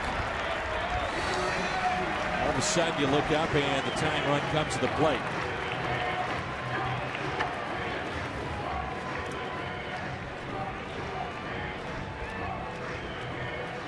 And Tim, when you look at the career of Jordan Walden, when he is inside the strike zone, you know, it's not that hard to figure out. He's got overpowering stuff. At times, though, it's control issues that have cost him. Not all the time, but there are certain times where you just watch him. And one night, he's struggling to find the strike zone, and the next night, it's 9 pitches, and he's done. Well, there are good walks and bad walks. The walk to Bryce Harper was a bad walk because that brought the tying run up to the plate. Got a 3-run lead. Walks are devastating when you have big leads. 4 for 4, 2 home runs against Walden. You would think Zimmerman knows that. You would think Walden knows that. No. If they don't know it exactly, they know it enough. Who's had the success? Yes. Seth Maness now up and throwing in the pen.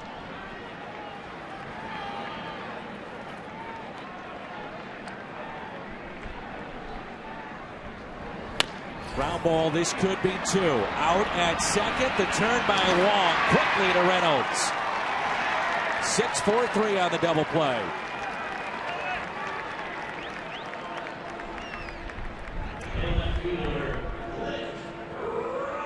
Second double play turned by the Cardinals today. And Wong very quick at second base on the pivot. Good throw by Peralta. Much needed double play there. There's Clint Robinson and a pitch upstairs at 97.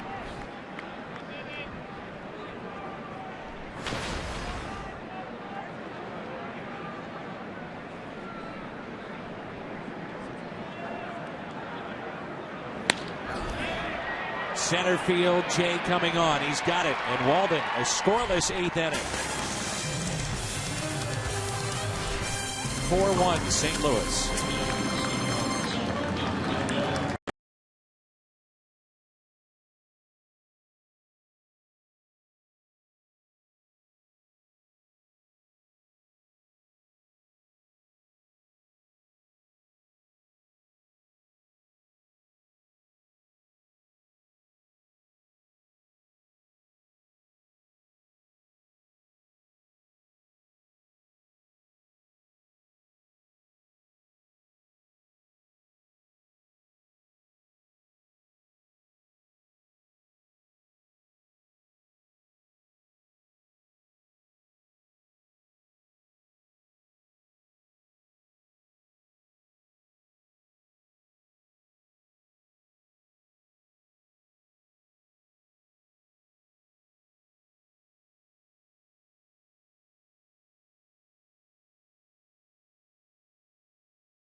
here this afternoon. Walden, a little eventful there with the tying run coming to the plate. Nobody out, but pitches out of the jam. That big double play ball on the first pitch.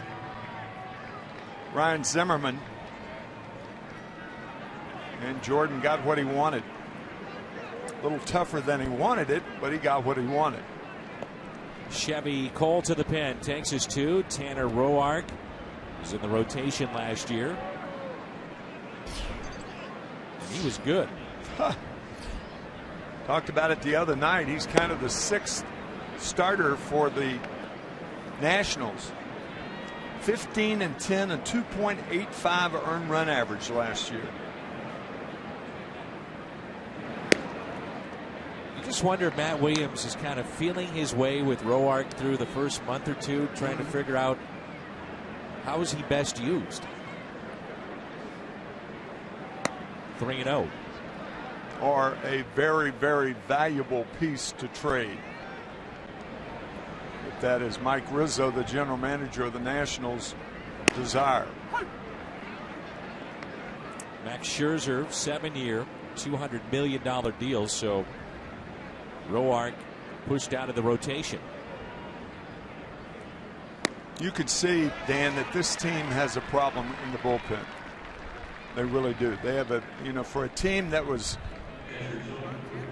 touted to have the best, after the Scherzer signing in particular, to have the best personnel in baseball.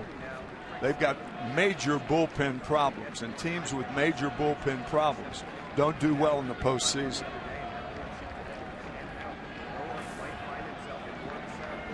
Tony Cruz with a base hit to left. Kansas City Royals in that model of winning last year proved to be exactly perfect example of having a good bullpen. Lights out.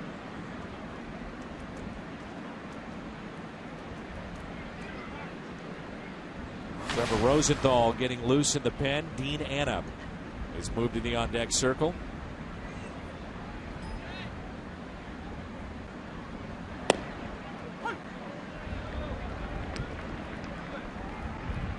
I mentioned how the Nationals may use him in spring training. When we saw him, Roark was being used as the long reliever. You'd see him come in with multiple innings and not come in the middle of an inning, only started inning.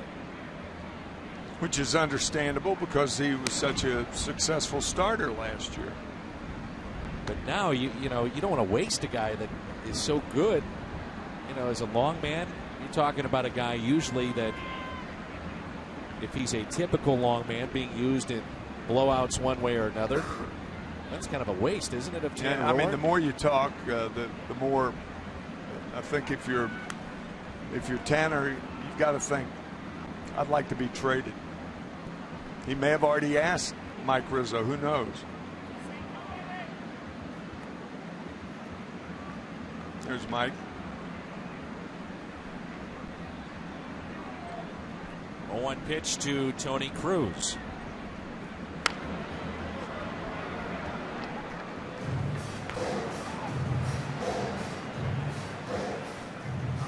Roark has worked out of the bullpen before. He did that in 2013.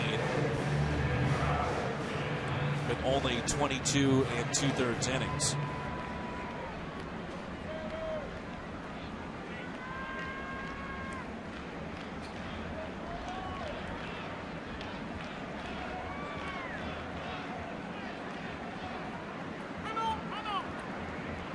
Time called and granted for Cruz. No balls, 2 strikes. Jay, the runner at first.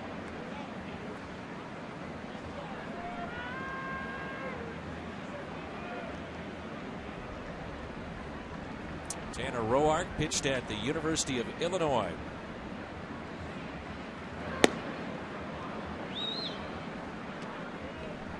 Champaign-Urbana.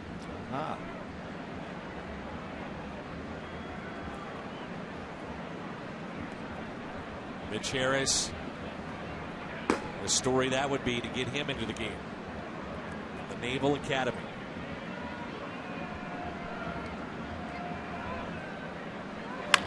One-two is hit to third. Wide throw at second, and Jay Took out the man at second. Clean baseball. Absolutely. What a turn by Espinosa. Escobar really hung him out to dry. Really did. That throw inside toward first base. Bad throw. And that gave Jay more time. And Espinosa completes it. Anyway, we talked about his throwing arm. He actually has a shortstop or third baseman's throwing arm. That's why they completed the double play. And throws, you know, you think about Escobar, who's been more times than not a shortstop or second baseman. Third is kind of foreign to him, too. True. There's Dean Anna in his first plate appearance as a Cardinal. He does have major league experience with the Yankees a year ago.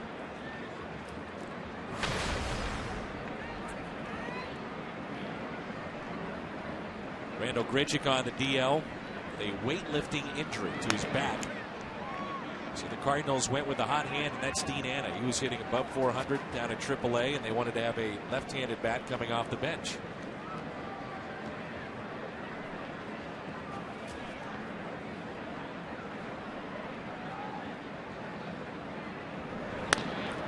And a ground ball that's hit to second.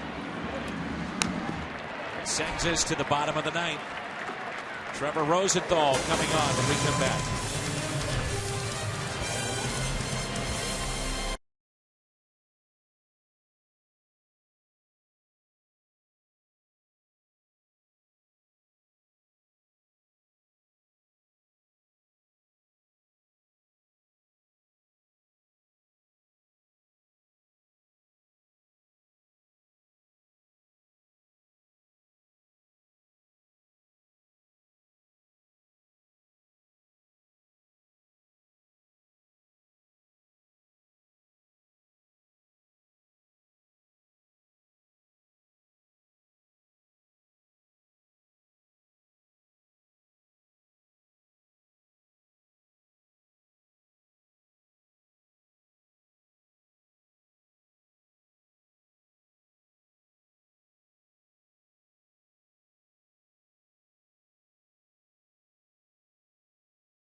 The hard way, this Bud's for you.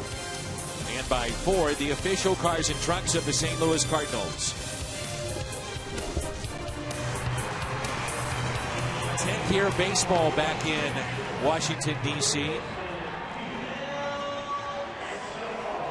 Played at Griffith Stadium.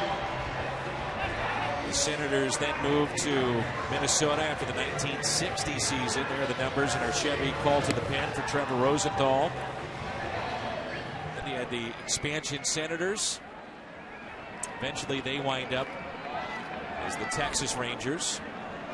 Now baseball back in Washington, D.C. And it will be a while for the Cardinals to face the Nationals again. The last day of August and the first 2 days in September. Where will these two teams be? Yeah. I was thinking the same thing coming out here today. Cardinals, if they stay healthy, which every team says, and we've talked about it, but the way that they have pitched, my goodness, incredible start in that regard. Strike one to Yanel Escobar. Lobaton and Espinosa on deck. Quickly 0-2. Relentless starting pitching for the Cardinals. Time after time after time. Michael Wacha terrific this afternoon.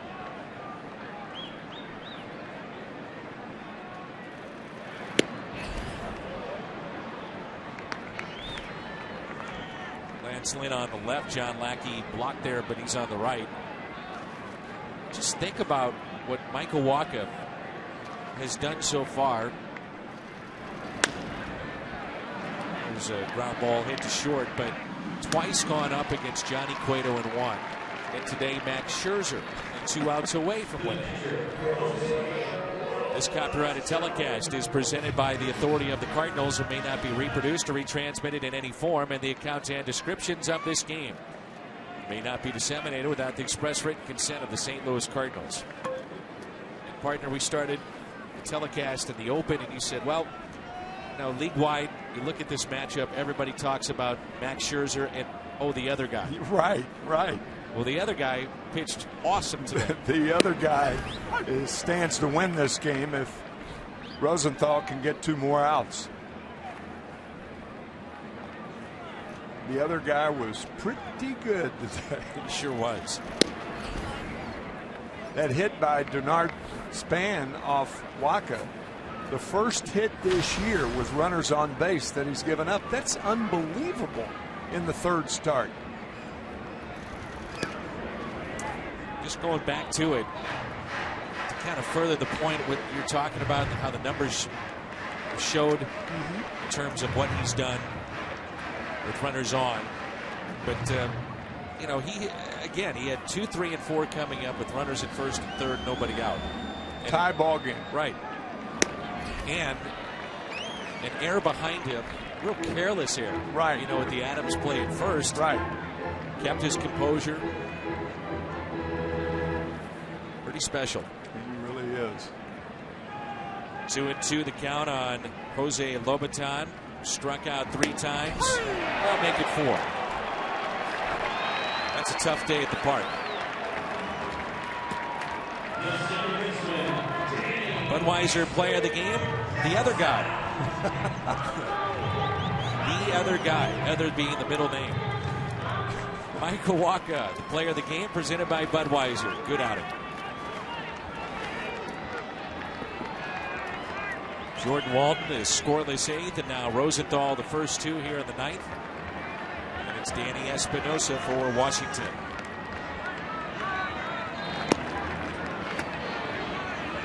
Talked about Wacha's opponents this year. What about his opponent that made him the MVP of the National League Championship Series? Clayton Kershaw, twice. Sure.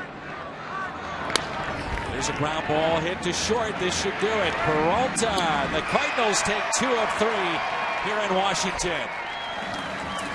Wacha picks up the win. Scherzer the loss in the final 4-1. As St. Louis takes game 3.